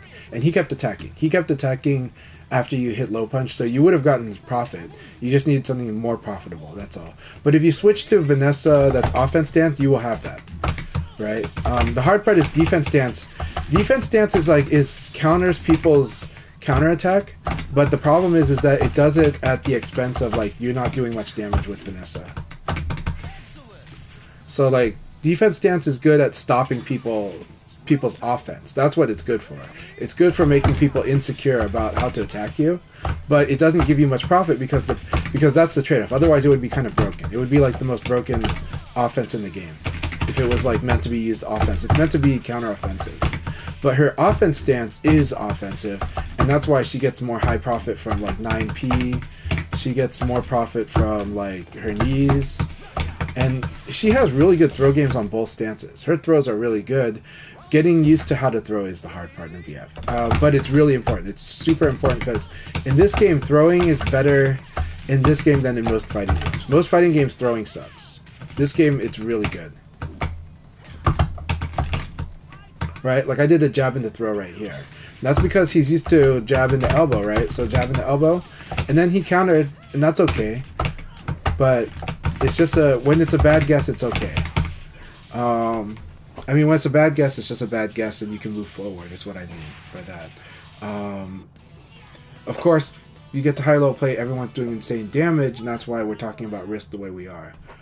But you have to punish the opponent's decision to guard, and you have to punish the opponent's decision to attack when they're at a disadvantage. And that's why I'm saying, as a beginner, try to try to get more comfortable guessing in a sense, because you're gonna find your way over time. Yeah.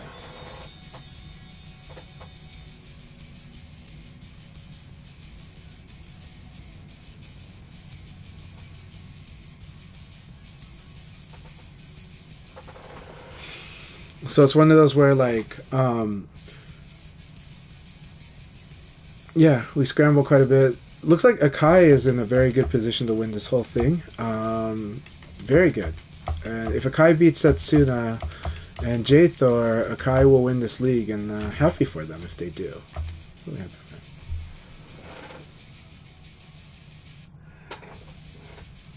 for them. I hope you do appreciate it, and I hope it's not irritating. I hope you know that I was trying to illustrate how powerful. I was trying to show you like the what was happening in our game when I fought you.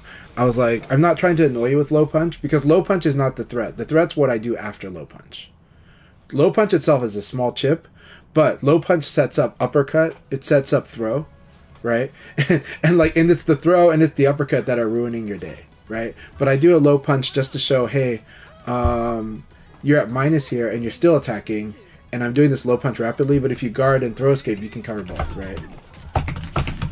Right. This is low punch uppercut was right there, right? I low punch interrupt you and I uppercut, thinking you might attack there. I'm not going to go to the ring out zone because that's just not, I'm good at ringing out, but I would rather that it was on my terms that we ring out, not your terms. And then this is classic VF Okizeme. You get in range of the rising attack, you hop away or backdash, and then you punish the rising attack. That is the classic Okizeme since Virtua Fighter 1. So like I'll do here, hop away, and attack, right? And so you want to, right? So I hopped away, then I attacked, right? That is a classic Virtua Fighter 1 Okizeme, but it's still very effective in this game. Alright, good round, good round. Now I'm going to be really going hard, but this is a lot of fun. This is really good stuff. Excellent. So I'm using my frame advantages to attack better. I'm not going into the ring out zone. There's a high there, so I'm going to slid under it. Get the low punch, the uppercut, because I think you're going to attack when I hit you with the low punch. I feel like he's going to attack. But of course, you know that I'm going to try to throw at some point. But I just don't think it's there yet, right? Right there, right? Low punch, up, elbow.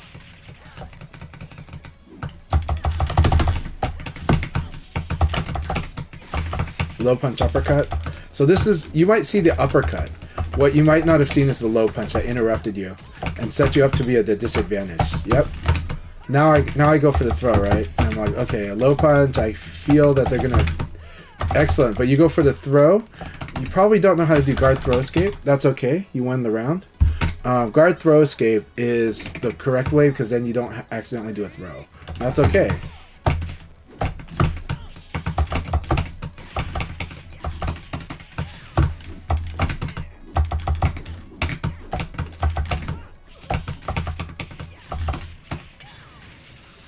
Alright, good game, Avocado Mate. Good game. It went the full 5 rounds. I think Akai's going to win this league. So I needed the 3-0 because to try to have a chance. But that's okay. It was a very good battle. I hope you're able to see some stuff in that battle. But I think you did some really good stuff in there too. I think you got to feel directly that pressure of low punch into launcher, low punch into uppercut. And that's really important to feel that and to know that's what's happening to you. And that's the decision making you're making on defense, right? Yeah. So now that you see the low punch uppercut, and you started to see the low punch throw, you started to see that was going to be the inevitable threat. All right, I gotta focus on. Dude, Kyle is really good, so I gotta really.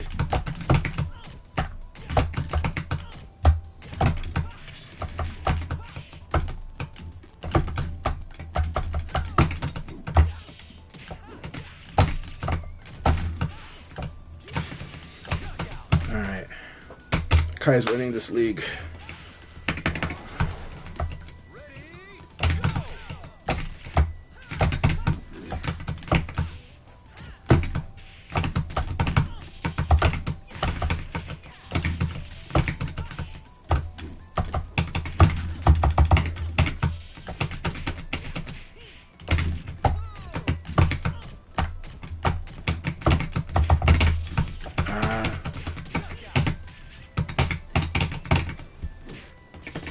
Okay. So when you block a big move like that, you do want to do a mid or throw. Like, that's really important for VF.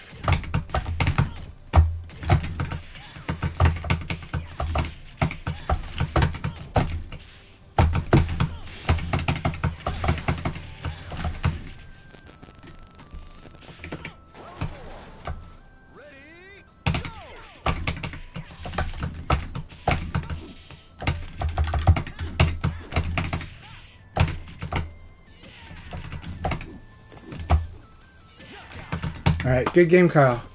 All right, congratulations, Akai, on the league. That was an awesome battle. It was an awesome battle. That wasn't your best shot. Let's see here.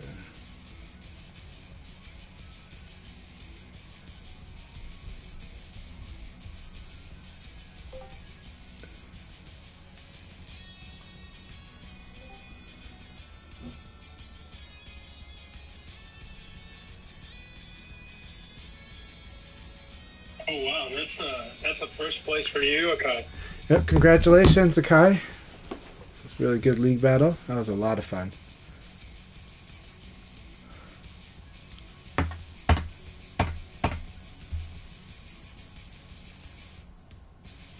Alright, hey Hernan, good to see you.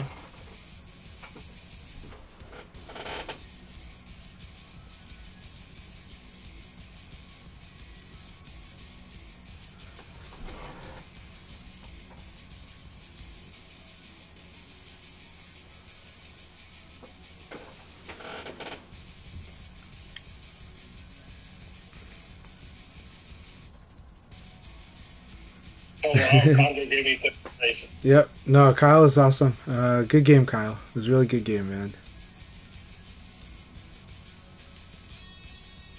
We were tied for second? I think so.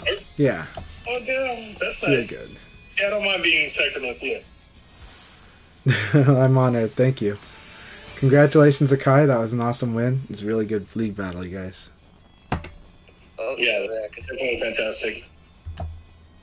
So you guys both got tied for second. So I have to say thank you to Lucas, Kyle, and the Walk Reaper for giving me a session that they're give me a little edge over here, boys, guys.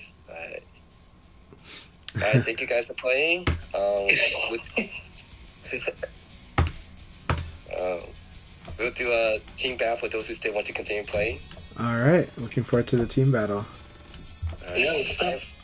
I almost like sit out on this one, but I'll get the room made, everything going.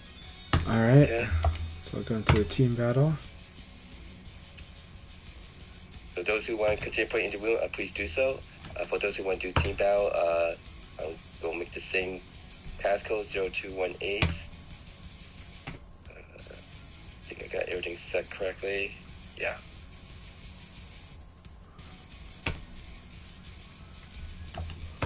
Oh, I see. Okay.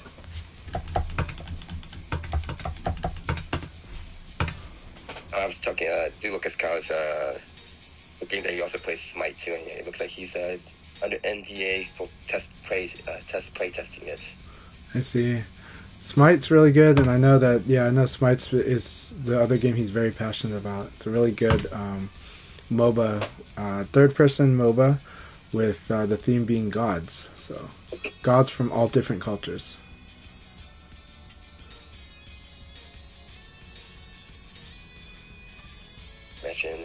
All right, let's get a match with Akai.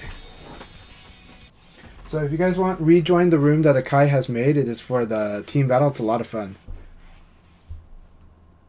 We'll likely also give you a trophy.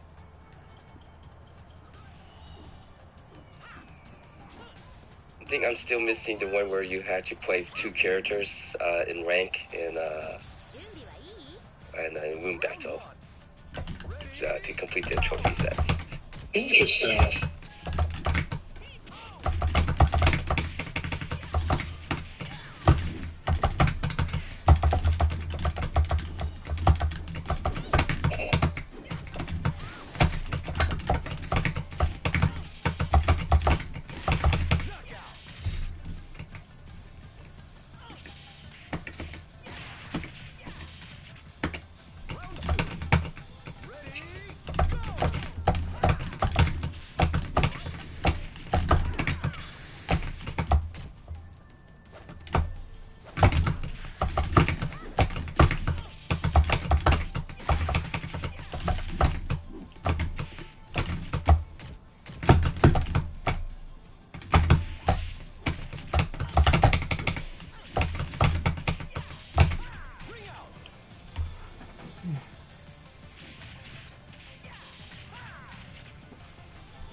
GG. Good game. Yeah.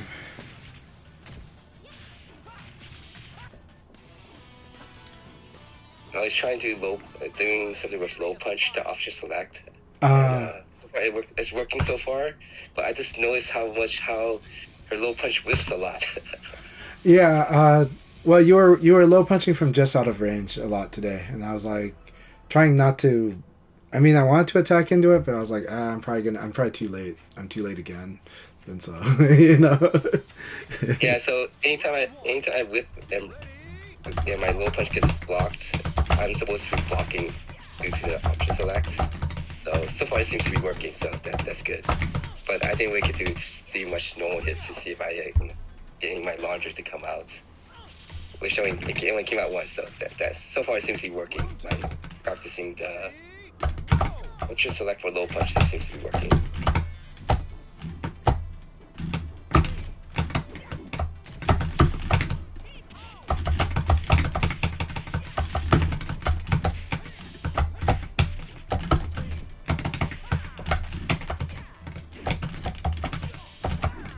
Nice use of 1P. Right, I like 1P. Oh, still good somehow.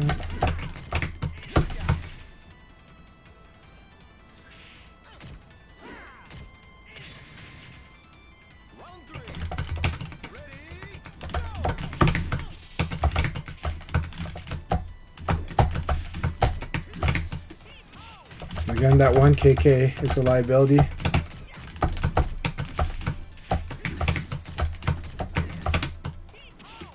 Six PP, same thing. It needs a crouch hit or a counter hit for that elbow palm to work.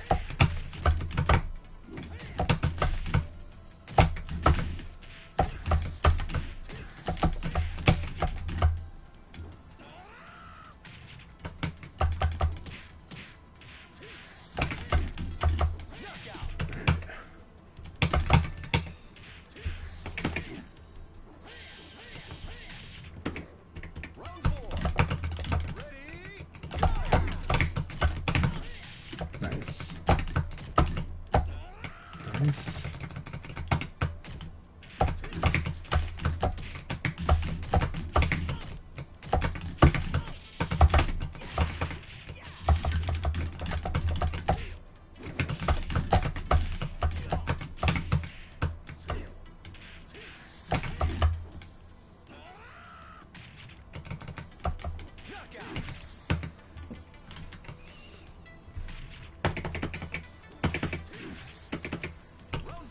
Alright, I think J Thor is seeing the flow now.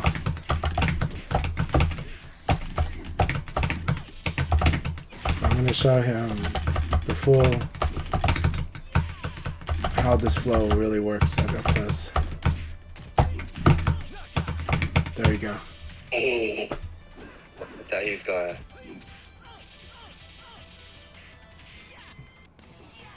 Very good games. Assuming that he was going to get something after that. Yeah. Very good game, J Thor. That was fun. So J Thor, let me know if that flow is making sense, the way that I was using low punch against you, and then low punch and elbow specifically.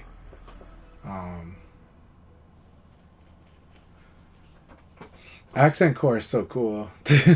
Honestly, in Portland I get to watch 3 different Guilty Gear games like a lot, right? Guilty Gear Strive, Guilty Gear Accent Core Plus R still very much played, and Xrd is still very much played. All 3 different scenes, all 3 of them get played here, and so it's fun watching all 3. But I really like watching Accent Core a lot. Plus R.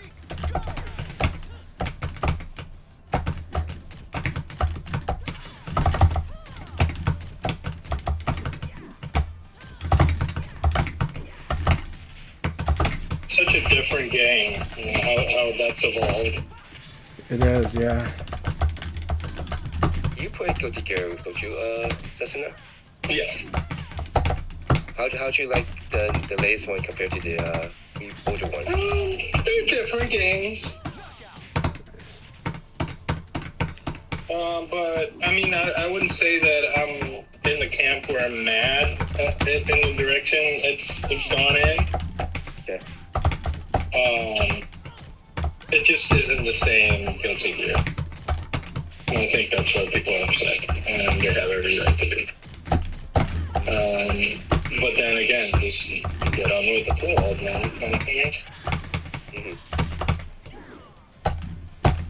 There was also a Guilty Gear, it's like Izuka, the one where it's like a two versus two. Yeah. Yeah, I mean, it can be 3 versus 2 or 3 versus 1, or it's pretty fun. I played it on the PS2. Yeah, I think it was on PS2. Yeah. So I had fun with that. But yeah, definitely not something you want to be playing full time, as it, kind of gets. Because you have a button where you turn it, so it's a lot like Fatal Fury, where you have a button that'll, in combination, bring you to the background, foreground, and then also turn you around. Mm-hmm. So, like, if you're playing that, you're playing that. It drives very much a new game. Oh, sorry, I was responding to my chat. Go ahead. Otherwise, it gets in the way of your normal senses, I guess. I think that's the way I would say it. But it is a very good game. So it's kind of like Accent Core 4v4 or 2v2, sorry. Or free for all. You can play the free for all, which is enormously fun. I had fun when I played it. It just wasn't, somewhere where I would. Serious? Yeah, take it too seriously, because you get pissed off at the shenanigans. And there would be shenanigans. Like people ganging up on you, even though, it was a free-for-all. But yeah, it's definitely fun. If you like playing plus R, or Accent 4, I'll definitely give it a try. I forgot that there was an ad incoming. I think I did do forward throw. I crouch dash and I delayed the throw, but yeah. But we got 5 players right now. Just one more player to make it even. If Nala is watching the stream, Team Battle.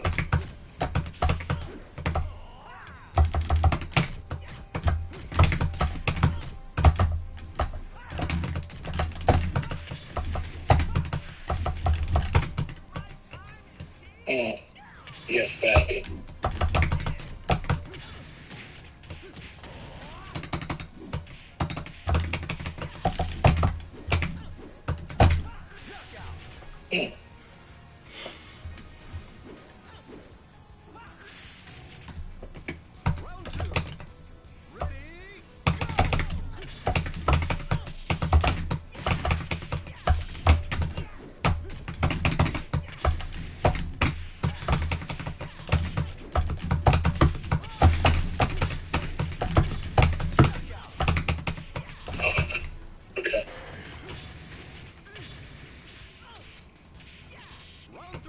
Hey, Ganya Man, let's play. What a cool name.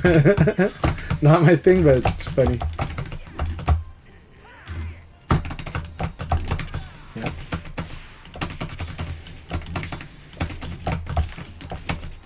Very nice.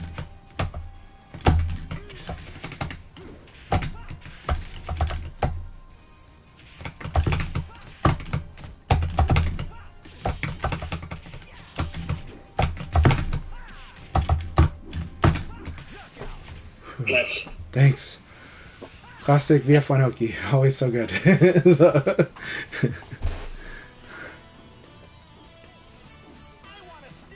Especially because Leon can force them one more in match remaining. And now 5 players. We'd definitely like to go one more to make it an even number.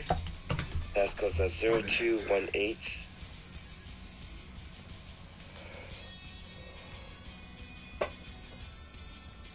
Okay, so you'll be going to China in 2 weeks then? Yeah. Yeah, I'll be gone like 20 days. So yeah. That'll be fun. It's going to be a lot of fun. I'm Your looking whole forward to family? it. What's that? Is it your whole family? No, Was it you and your daughter? just me and my daughter. Okay. It's a school trip for 2 weeks, and they Mhm. discourage it being the full family because that always creates chaos. Mhm. The family is usually the chaos, so you know, um, and so just one adult, one child. Excuse me. Sorry. But really excited. I'm going to. We started in Beijing. I'll be having free time for a few days in Beijing because my daughter will be in a dorm at an elementary school over there, Mhm. Mhm. and then we'll do. And then we go to Shanghai for a week. And that's going to be a lot of fun. That'll be a bit busier for me.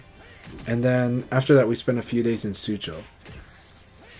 And Okay. so after that, we'll fly out of Shanghai. That'll be the end of the school trip, and then I'll be spending about like 5 days in Hong Kong. So my daughter and I will go to Hong Kong, and so we've so I've already put the word out so that Havoc, who's from Europe, who's currently studying in Taiwan, he or working in Taiwan, I'm not sure which, but he's Working in yeah. Taiwan. So he's working in Taiwan, and Mhm. he's going to meet with me in Hong Kong, and then because it's very cheap to fly from Taiwan to Hong Kong. Mhm. It's very cheap to fly from a lot of places to Hong Kong actually, and so we're gonna meet up there. I have reached out to Jimmy PKG. I'm hoping he's able to make it, and so yeah, so it should be good. And hopefully we meet more of the Hong Kong Chinese VF players. There are some. All right, good luck everybody. J Thor, you're on our team. Reaper, you're on our team. So Silver Bolt, Silver Ginza Setsuna, the Triple S versus Yeah, the Triple S. That's true. CDJs.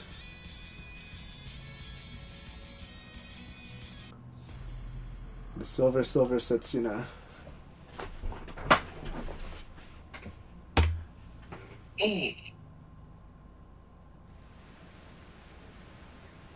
Round one. Ready, go! All right, nice start, J Thor.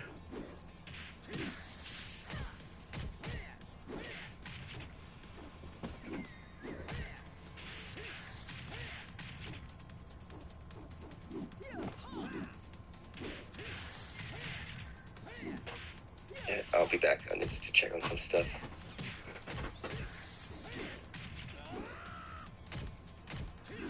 Knockout.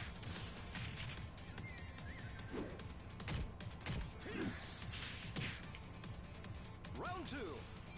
Ready, go!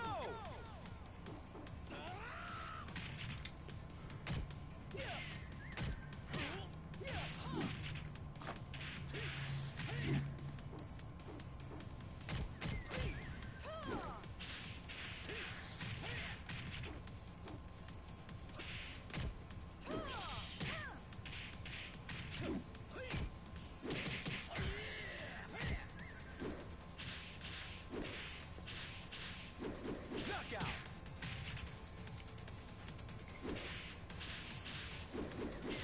Come on, let's go, Silver Bolt. You got this.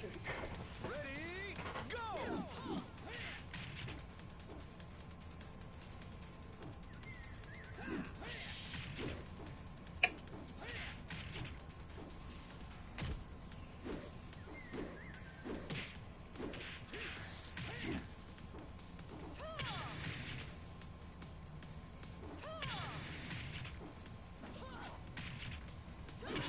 Nice reads on the Silver Bolt's part. He's reading into the way J Thor likes to play. He knows certain range what they'll do. That's good stuff. Knockout. Very good. Good round. Good being patient on the low kick, high kick. Yeah, that was pretty good. Ready, Later on, you can work on doing the uppercut from there, and it'll give you a combo. Like you block that low kick, and then you try to duck under this other kick and do your, basically doing the standing punch. And Vanessa will kind of launch him with the uppercut. knockout. All right, good battle, you two. J Thor's my teammate. Go, J Thor. I think it's J Thor versus Silver Ginza. It sounds like. Yeah. All right. This will be a fun battle. I think this will be a very fun battle, actually. I don't know if J Thor has fought Silver Ginza much before, so just a little bit.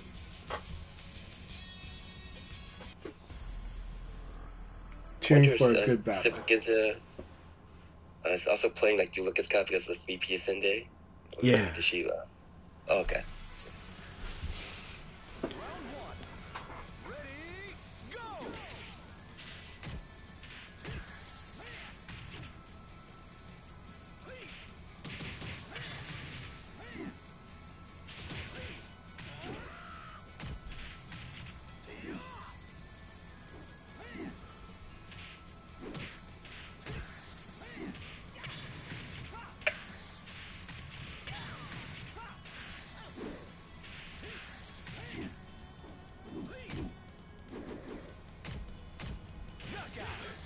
All right. Good first round. Good first round.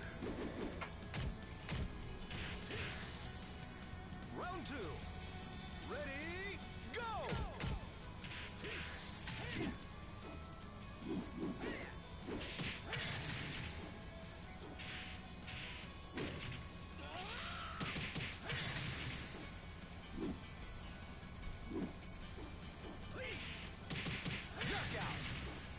Wow.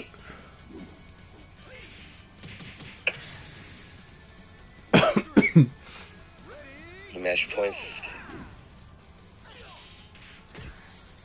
All right. Good. Nice. That's really nice. Oh, almost got the crumple.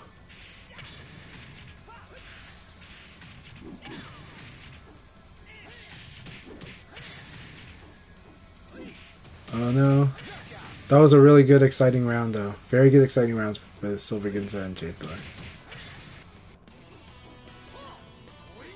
Yeah, that move also avoid low strikes too. Yep, it does. Alright, good game, Silver Ginza.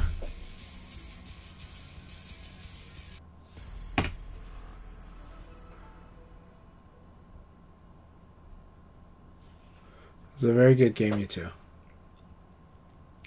You two definitely add each other on PlayStation Network as well. If you guys don't have Silver Ginza on your friends list, definitely add Silver Ginza. They do chat quite a bit on PlayStation Network, and wonderful person to spar with.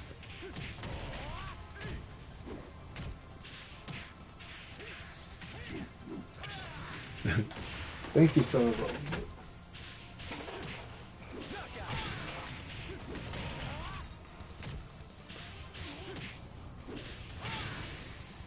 Round two. Ready, go!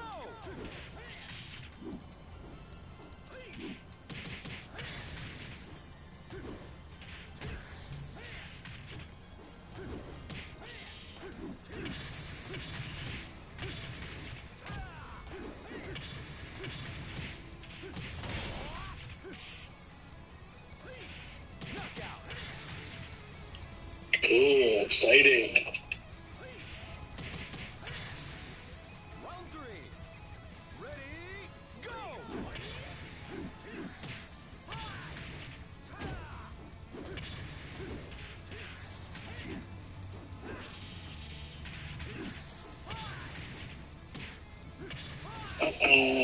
I'm gonna press a button now.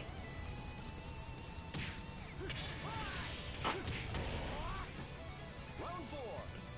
Ready, go!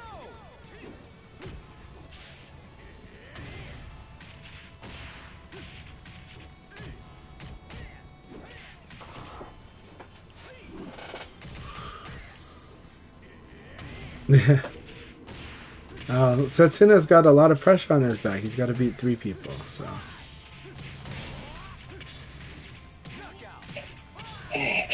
Good fight, J Thor. Good fight.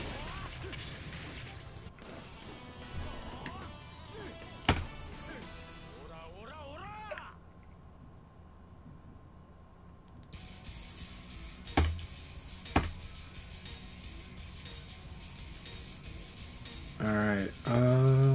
Yeah, I'll do this. We'll set up Reaper is going to be our anchor. Reaper, you're our anchor.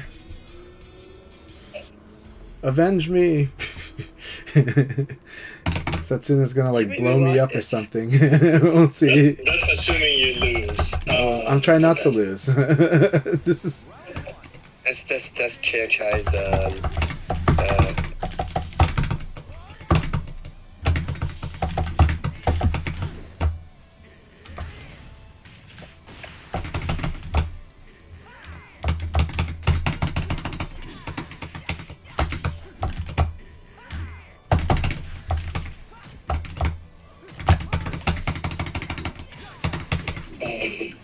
but I want to do Mid, this. that's mid. Yeah, last one's high. Okay, mid. You're talking about my kicks? My kicks are mid, full circular, last one. Okay. Cannot evade the last kick.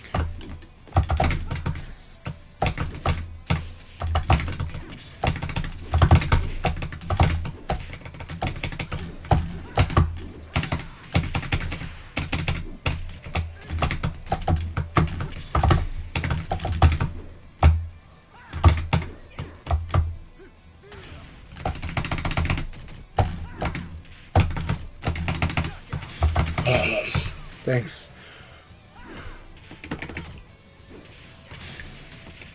Round three. Ready?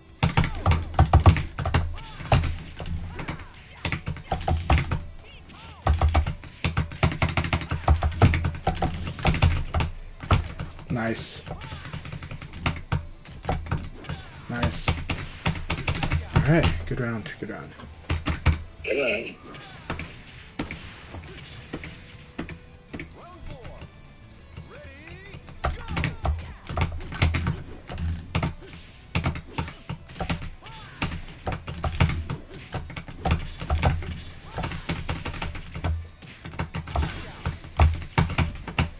It's gonna be fun. Final round. Alright. Nope, we got Reaper. Back up. I got all the pressure off of me.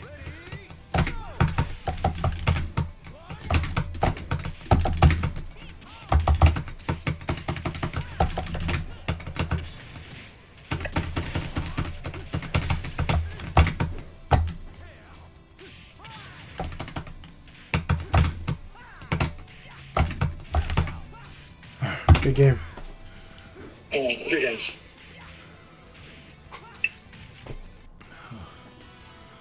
Reaper, we spared you the effort. So-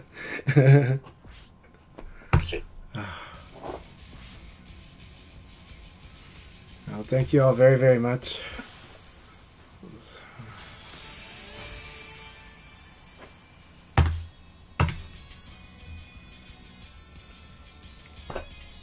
Sorry about the coughing, but congratulations, blue team. Let's do Setsuna versus Reaper. Setsuna versus Reaper. Thank you guys for playing. Are you planning to stream still, Chan Chai? No, I'm gonna have lunch soon, actually. Okay. But let's see who's available because it's like I want to stream, but now I gotta do lunch. I gotta Okay. eat something. But I Tricky think I is see numbers streaming. streaming.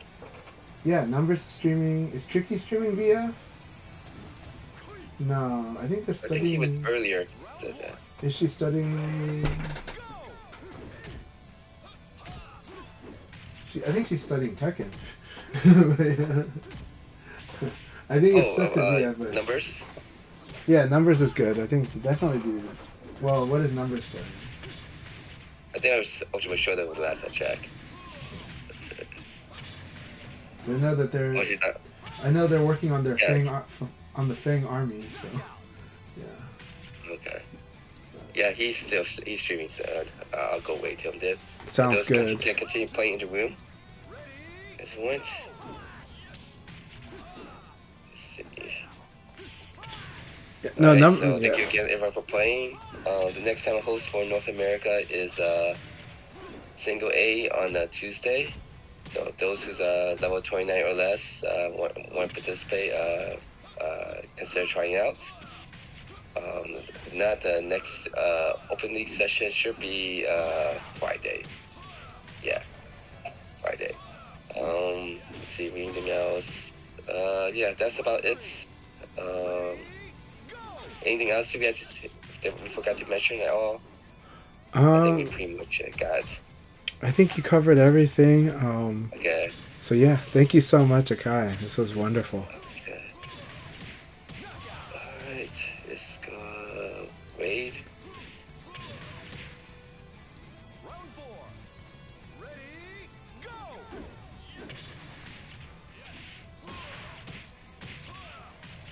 go! Thanks for playing, J-Thor.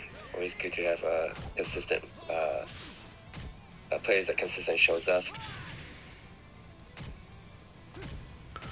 And hopefully this session has been good for you. Really, thank you so much, and I really appreciate J-Thor a lot, and Silverbolt as well, and really happy to have Silver Ginza here, who's always been very supportive of the community, and Reaper too, who's just always been a good person and a great player. So exciting battle there. Nothing to me.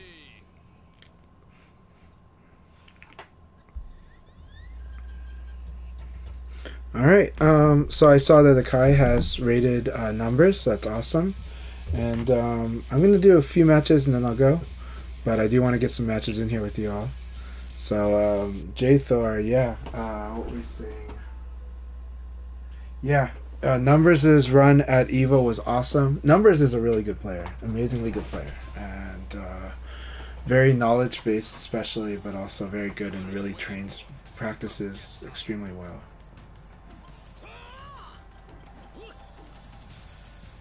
Round 1. Alright guys, you guys have a good night and I'll see you guys next time. See you next time, So, Akai. yeah, get well soon, man. Thank you. Yeah, how are you feeling, Setsuna? I don't know, making poor decisions, which is getting me blown up, so. I see. You're still performing very strongly overall. But I don't know. Right now, maybe because Nero jumped into the chat, I'm trying to, and especially after the session with Tricky last week, I'm trying to play even more patiently. At the same time, sometimes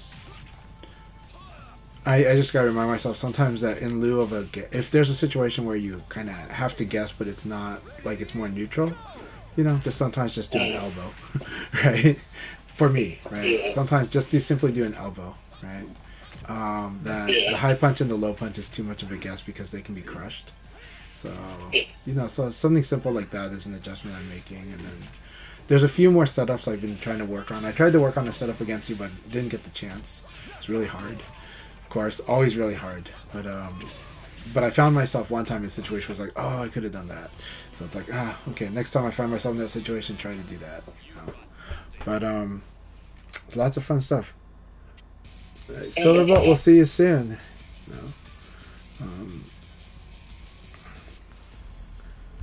Alright, J-Thor, thank you very much, man. Alright, Reaper, here we go.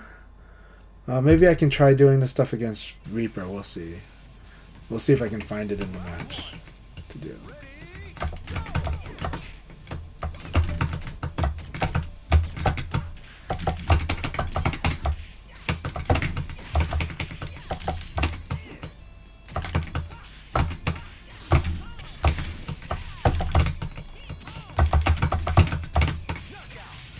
Okay.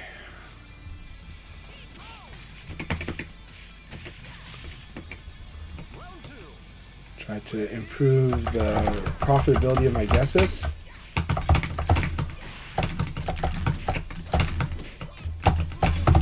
That's the trick. That's the trick. Okay.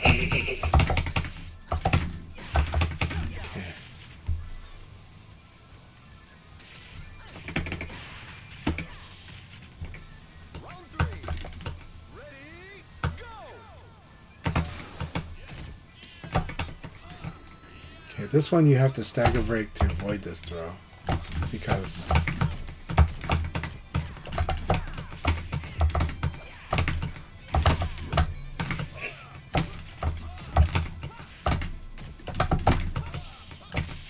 nice. Very good.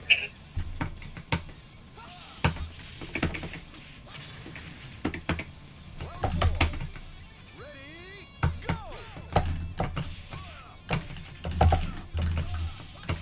Very nice.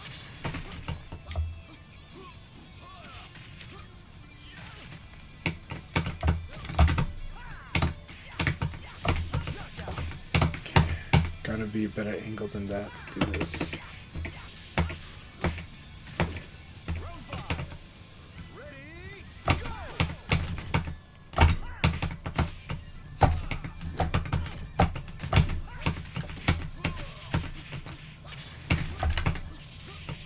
Nice.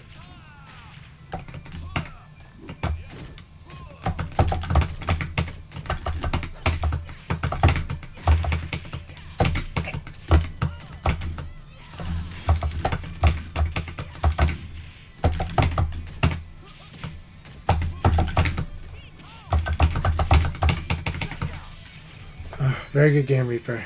Very good game.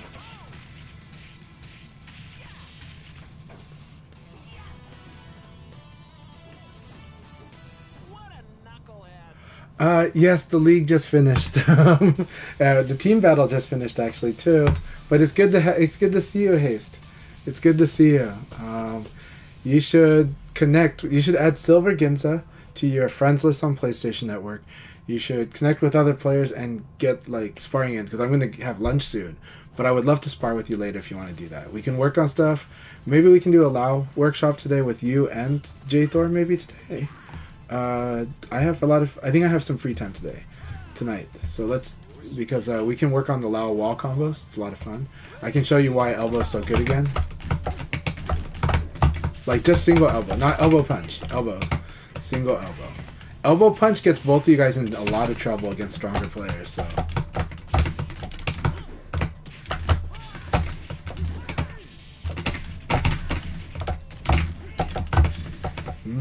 Okay.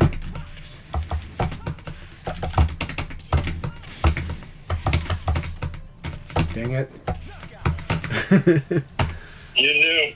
No, I dropped. Yeah, but I knew I dropped, so.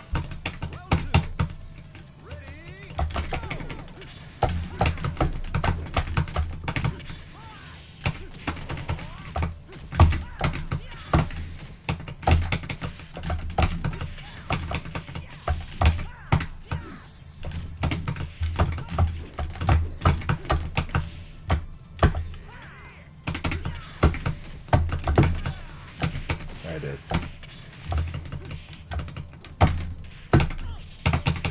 Oh, that was sexy. Thank you. I was like, I think he's gonna attack. I was like, I really think he's gonna attack.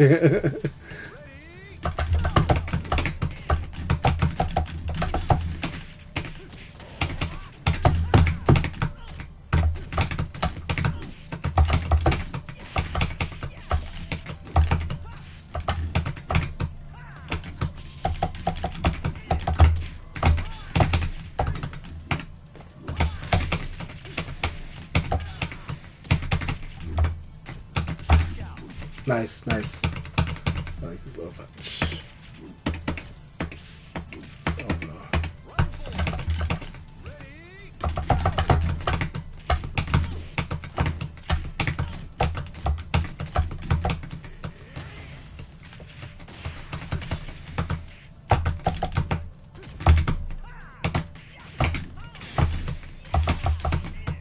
Should have started that.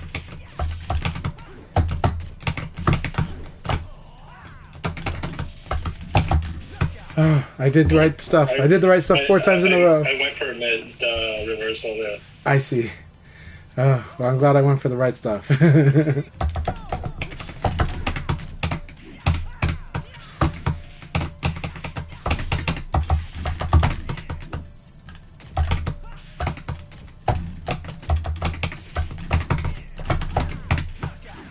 Yes. Thanks.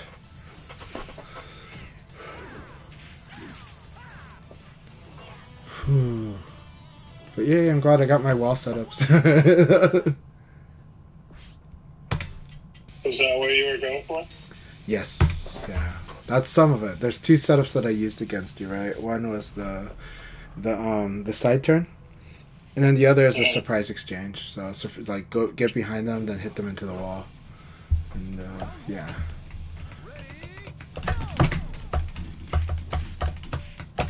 Nice. Nice.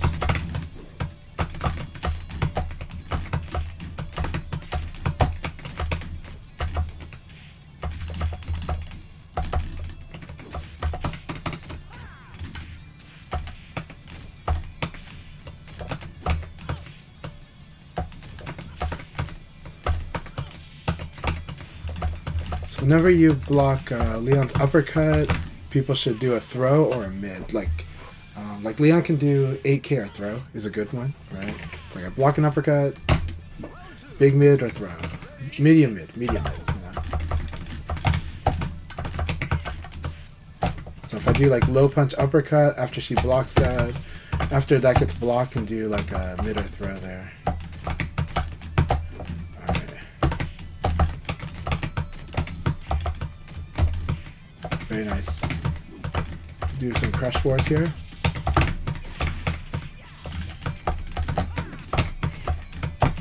Very nice.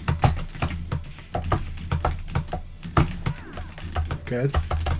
The evasion is really good.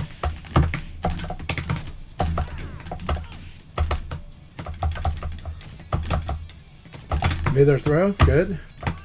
And it was fuzzied under, so that was excellent.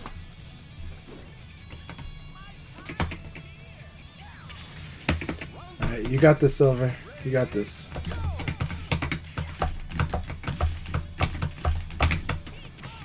So I was able to get them with the delay throw. Nice. So after if they block this, you want to do an elbow. Usually. And the reason is because I was able to low punch their high punch. Right? I crushed the high punch. Elbow. Yep. And then but Leon has an 11 frame jab, so they can call it. So Silver Ginza did a good job calling out and said you can't elbow because elbow is this. So same thing, like Leon can call out this jab elbow. Leon can like high punch interrupt it. So, but the problem is, you know, people can duck under high punch, so that's the problem. Very good. Alright, excellent. Again, if you block this side kick, do a mid or a throw against Leon. Like, without hesitation, you want to do that.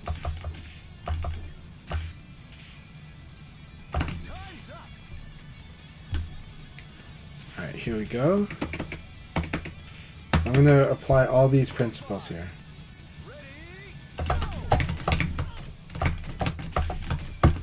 I'm going to throw because the opponent likes to defend, so I'm going to do a throw. Good. Then you want to get them into the mind of attacking, and once you recognize it, you do the attacks really quick again, and then you want to get them back on defense.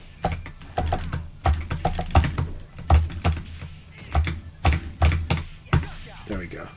Good game, good game. So I did the elbow counter hit into an elbow punch.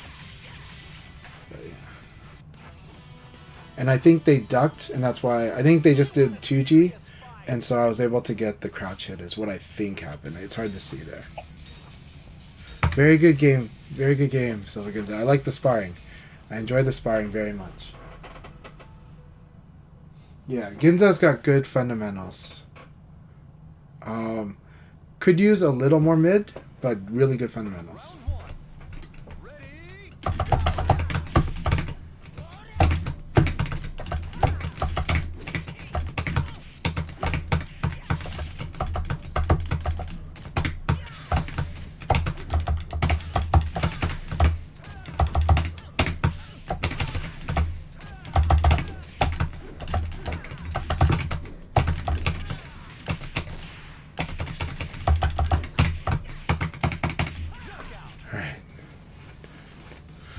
I had a feeling this would just work in just in time.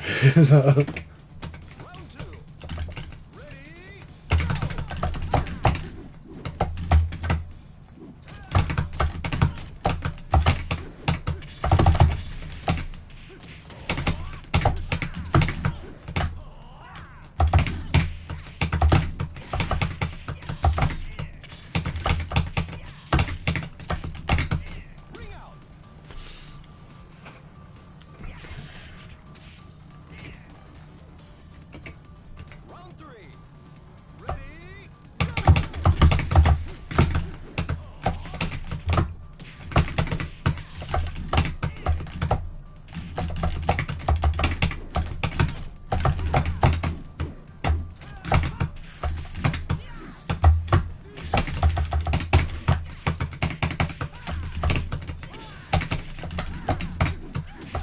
Nice.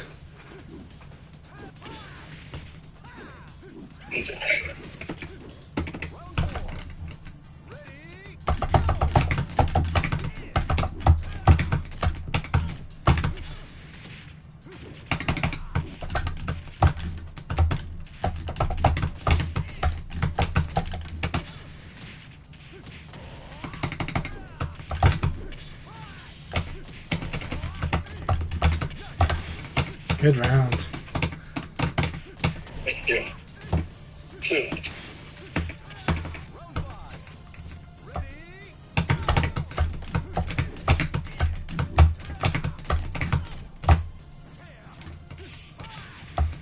That's on the late.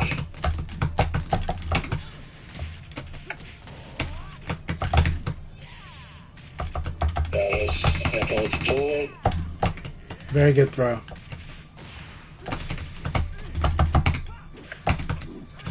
And very nice. That was an awesome hop. Awesome. Good game. Yeah, good game here.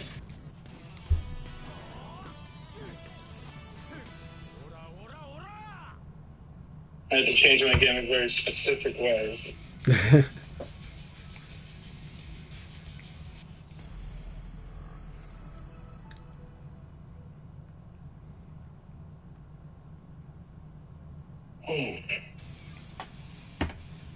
Round 1. Ready, go!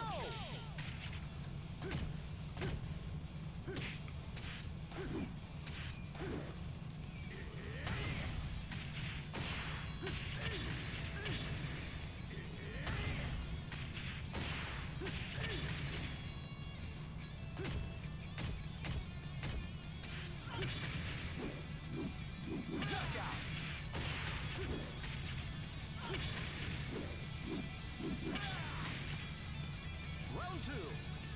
Ready, go!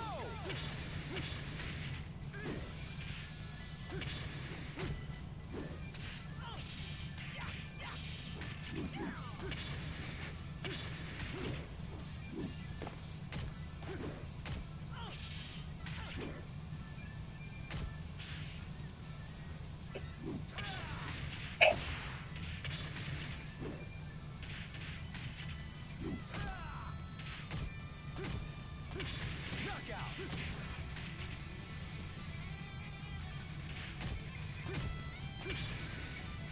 Round 3. Ready, go!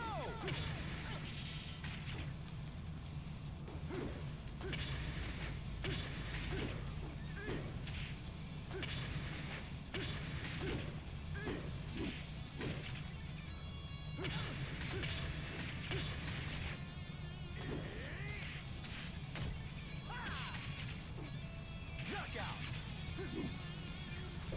GG Silver guys.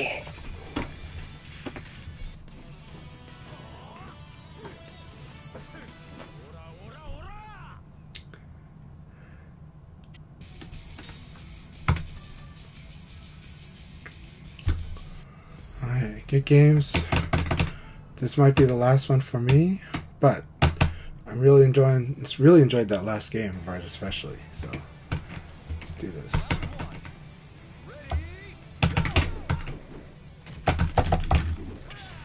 Yep.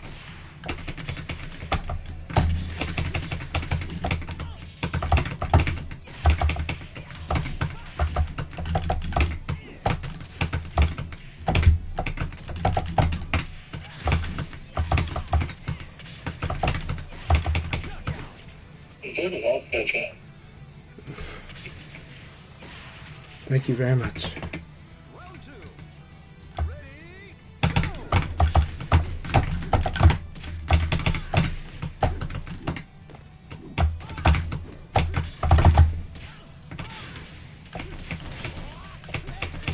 Very nice. Yeah. So, double palms got such a good spacing after that one. 3. Ready,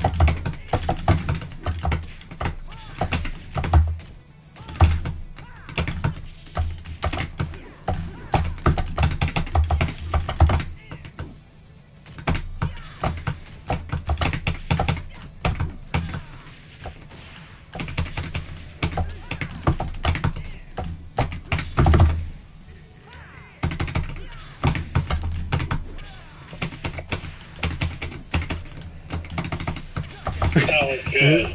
I got lucky. He whiffed. I was like, he whiffed. Good. So, Round 4. yeah.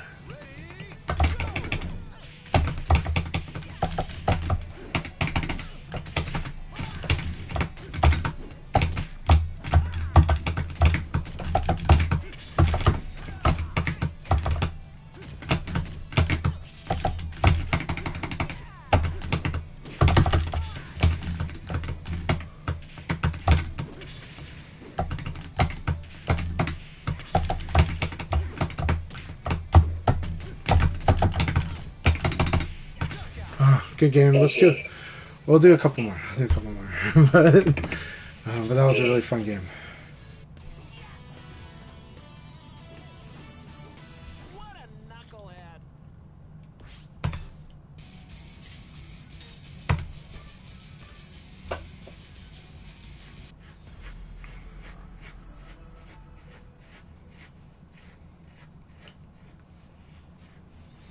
All right. Let's see how this goes. Round 1. Ready, go! Very good.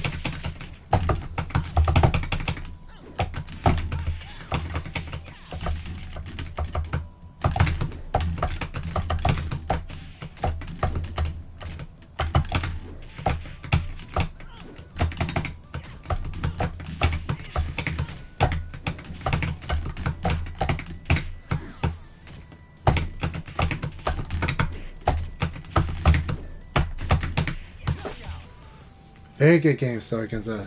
I like her. I like their ability to. Their defense is really good. Defense is really good. Nice. That was beautiful.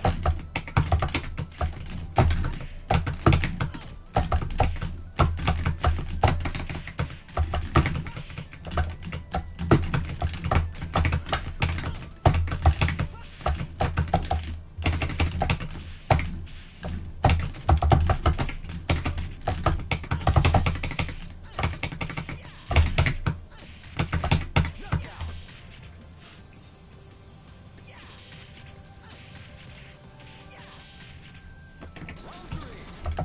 Ready,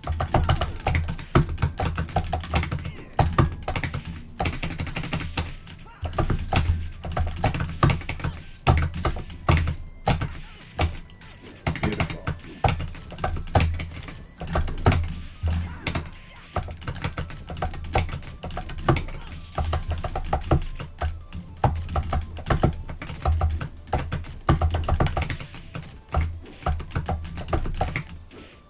Nice.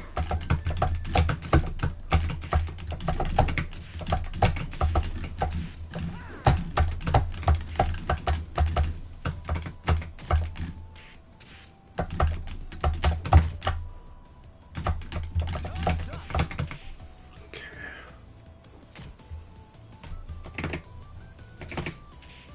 Round 4. Ready,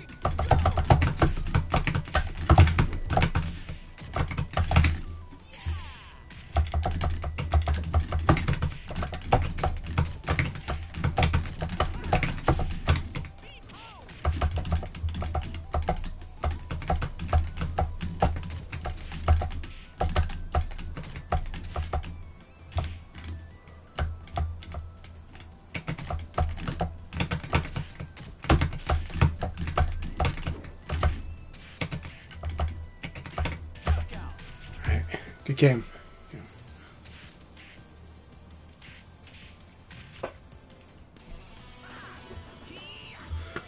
Very good game, Ginza. I thought I'm better. Their defense is really good. Defense and counterpoking is very strong.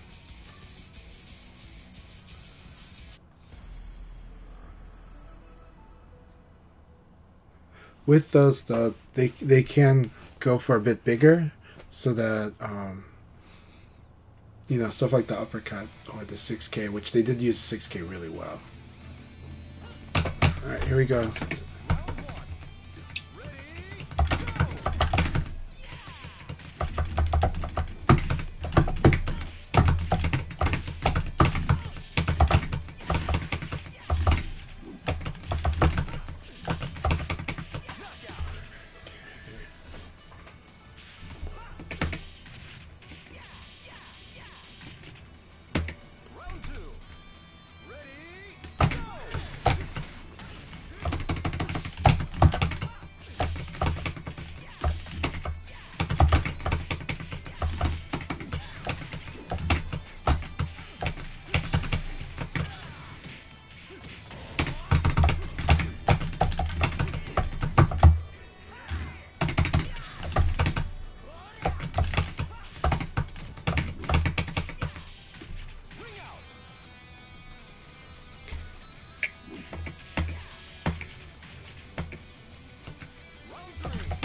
Very fun round. Yeah. Round 4. Ready?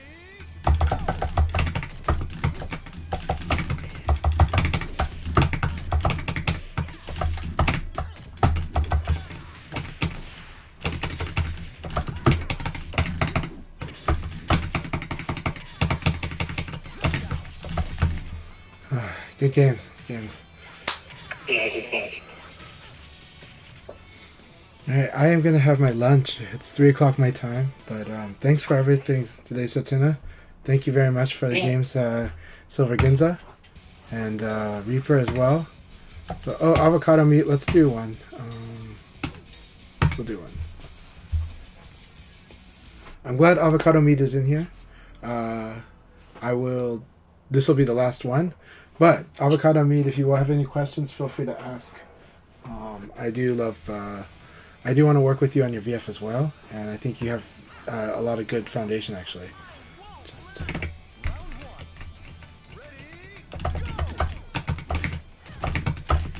My elbow back.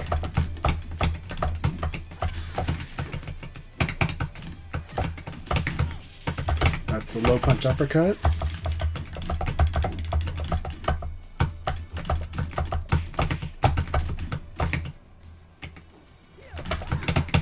So I evaded that long range attack. Now don't be afraid to do that. It's a really good move.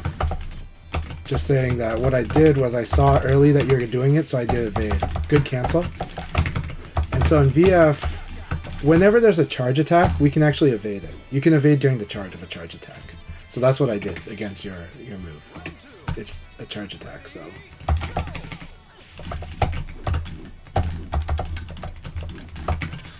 Very nice.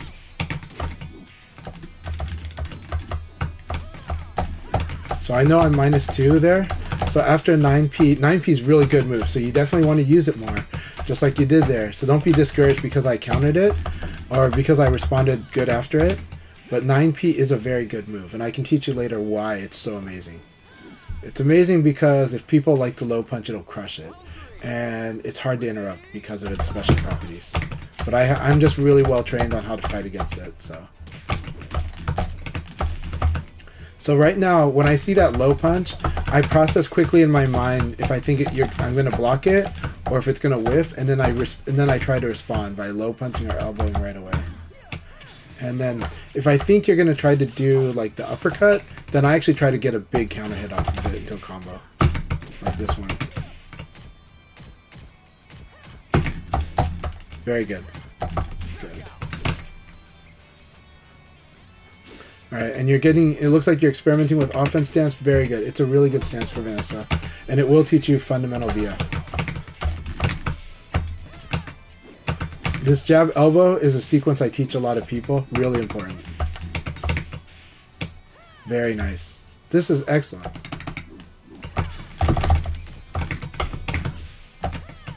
Good round. Good round. Very solid round. Good performances there overall. Good use of the offense stance as well. Alright, here we go. So I knowledge check you with the string. Good. We're in a very risky territory here. I'm not going to take the bait. I've got a life advantage. So if I have life advantage, I have no reason to go put myself near the ring out zone. So I dashed in, did the 1K because it's very strong. Now, when you get hit from a backdash in this game, you get counter hit.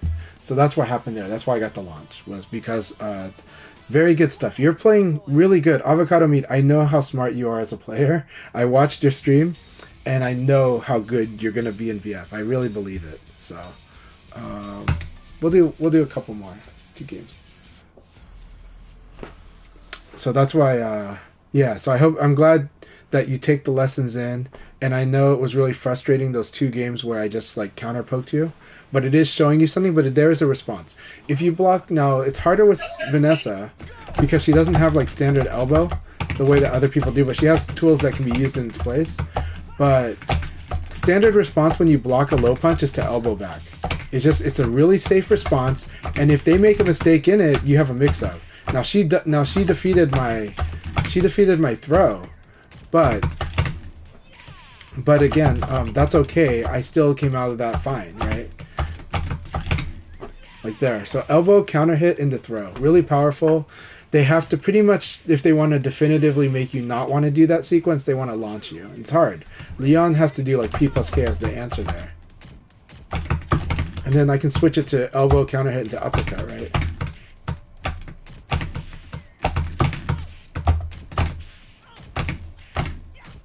Yep.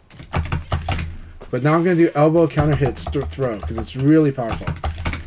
This is such a powerful thing to do.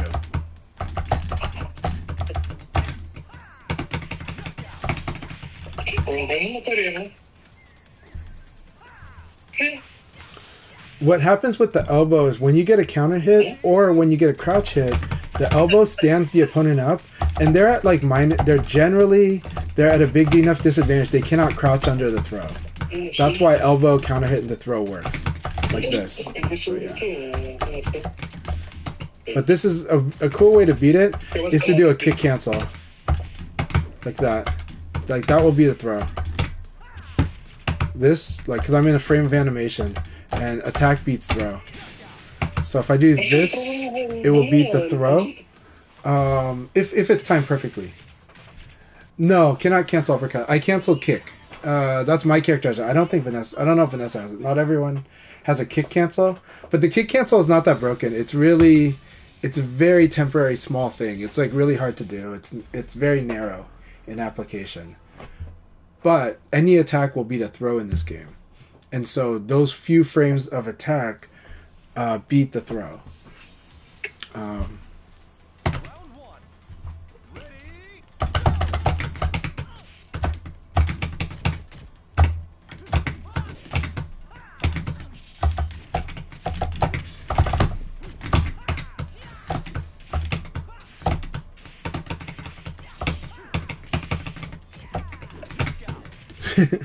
That's not punishable? Which one? This? That. I don't think it is. I think I can fuzzy after that. I think it's punishable by whiffing, making it whiff.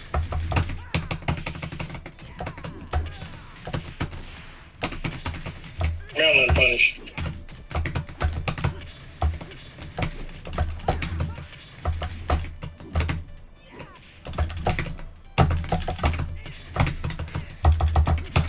Nice. For dashing elbow. Boom. Maryland punished. Don't even deal with it. Yeah. Do something else.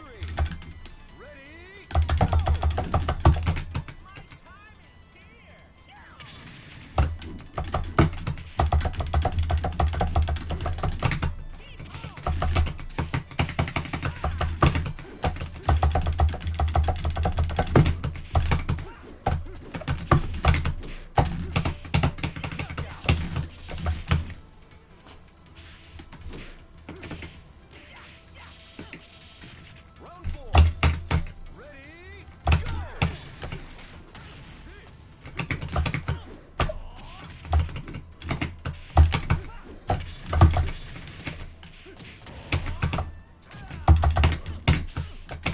Nice. Yep, there it is.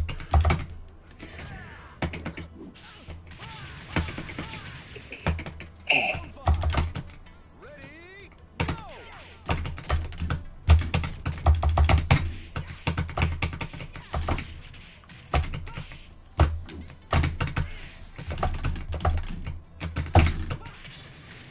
Oh, nice. Thanks. Very risky. I was worried that you would have made this, but I was like, I'll try it. So. See? I thought I'd be better.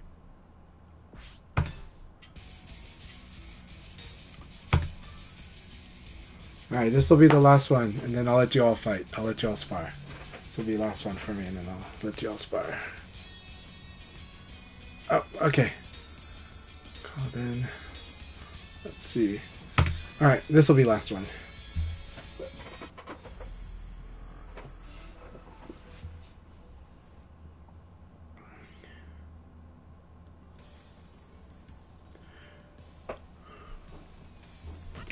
Round one. Ready? Go!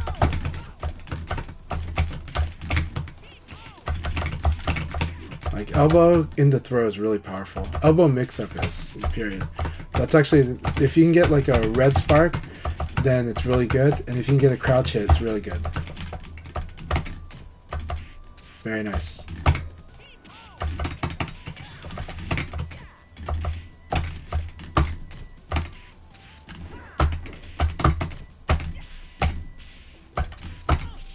Very good. Nice. Oh! Nice. Very nice, Ginza.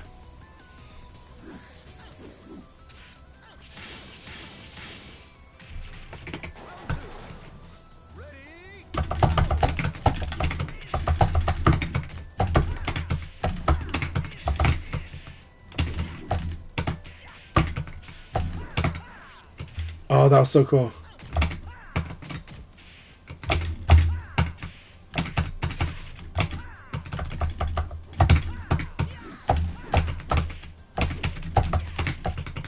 Very nice. That was a good meaty.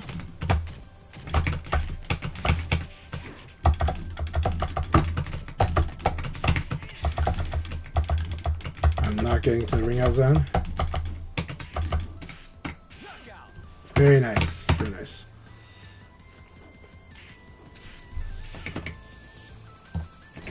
Alright, here we go.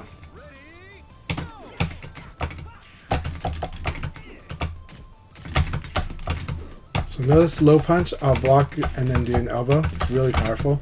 Elbow is also good after blocking an elbow. Alright, here we go. Elbow in the throw. Look at how powerful it is. If you can get the counter hit or a crouch hit, elbow in the throw is really good. It's a good starting point. And then it gets them to want to be more aggressive when you do the throw. Very good. Elbow, throw. Right, I blocked the low punch, do an elbow, and I knew I was going to get the counter hit, so I do the throw. Very good. Good. Very good. Very good.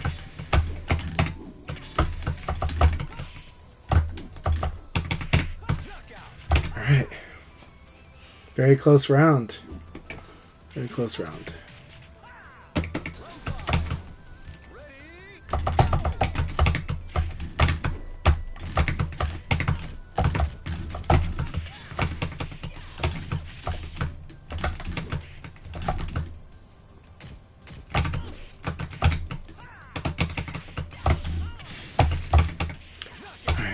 Good games, Silver Ginza. I'm going to call it a day. I might come back later today to do some sparring and workshop, but thank you all very much for all your support, and thanks for everything. I had a wonderful day at VF, and I appreciate you all so much.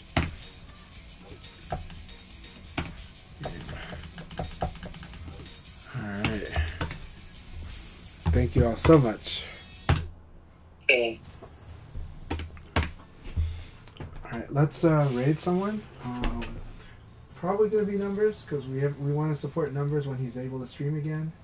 But let's see. And Satsuna, thank you for everything, man. Yeah, thank you, man. Let's see here. Ooh, oh, there's a tournament going on. We've got the bi-weekly. So I'm going to raid Virtua Kazama because he's just started, and let's support the bi-weekly. It's always an awesome tournament. And you won the last one, right? Yeah, I did. Yeah, and you had like an epic battle. You had like, was it Reaper and Hernan were both in there, or who was in there? Yeah. No, Reaper, Hernan, and Single. Okay, awesome. Congratulations again. So good luck in the bi-weekly tonight. All right. I'm not actually playing this tonight. I see. I've had a terrible weekend, so. I see.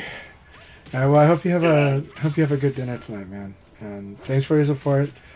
And again, I'm loving that PlayStation Portal. It's working really good for me. I know it might not be working good for everyone. It works perfectly for me for my house. Yeah.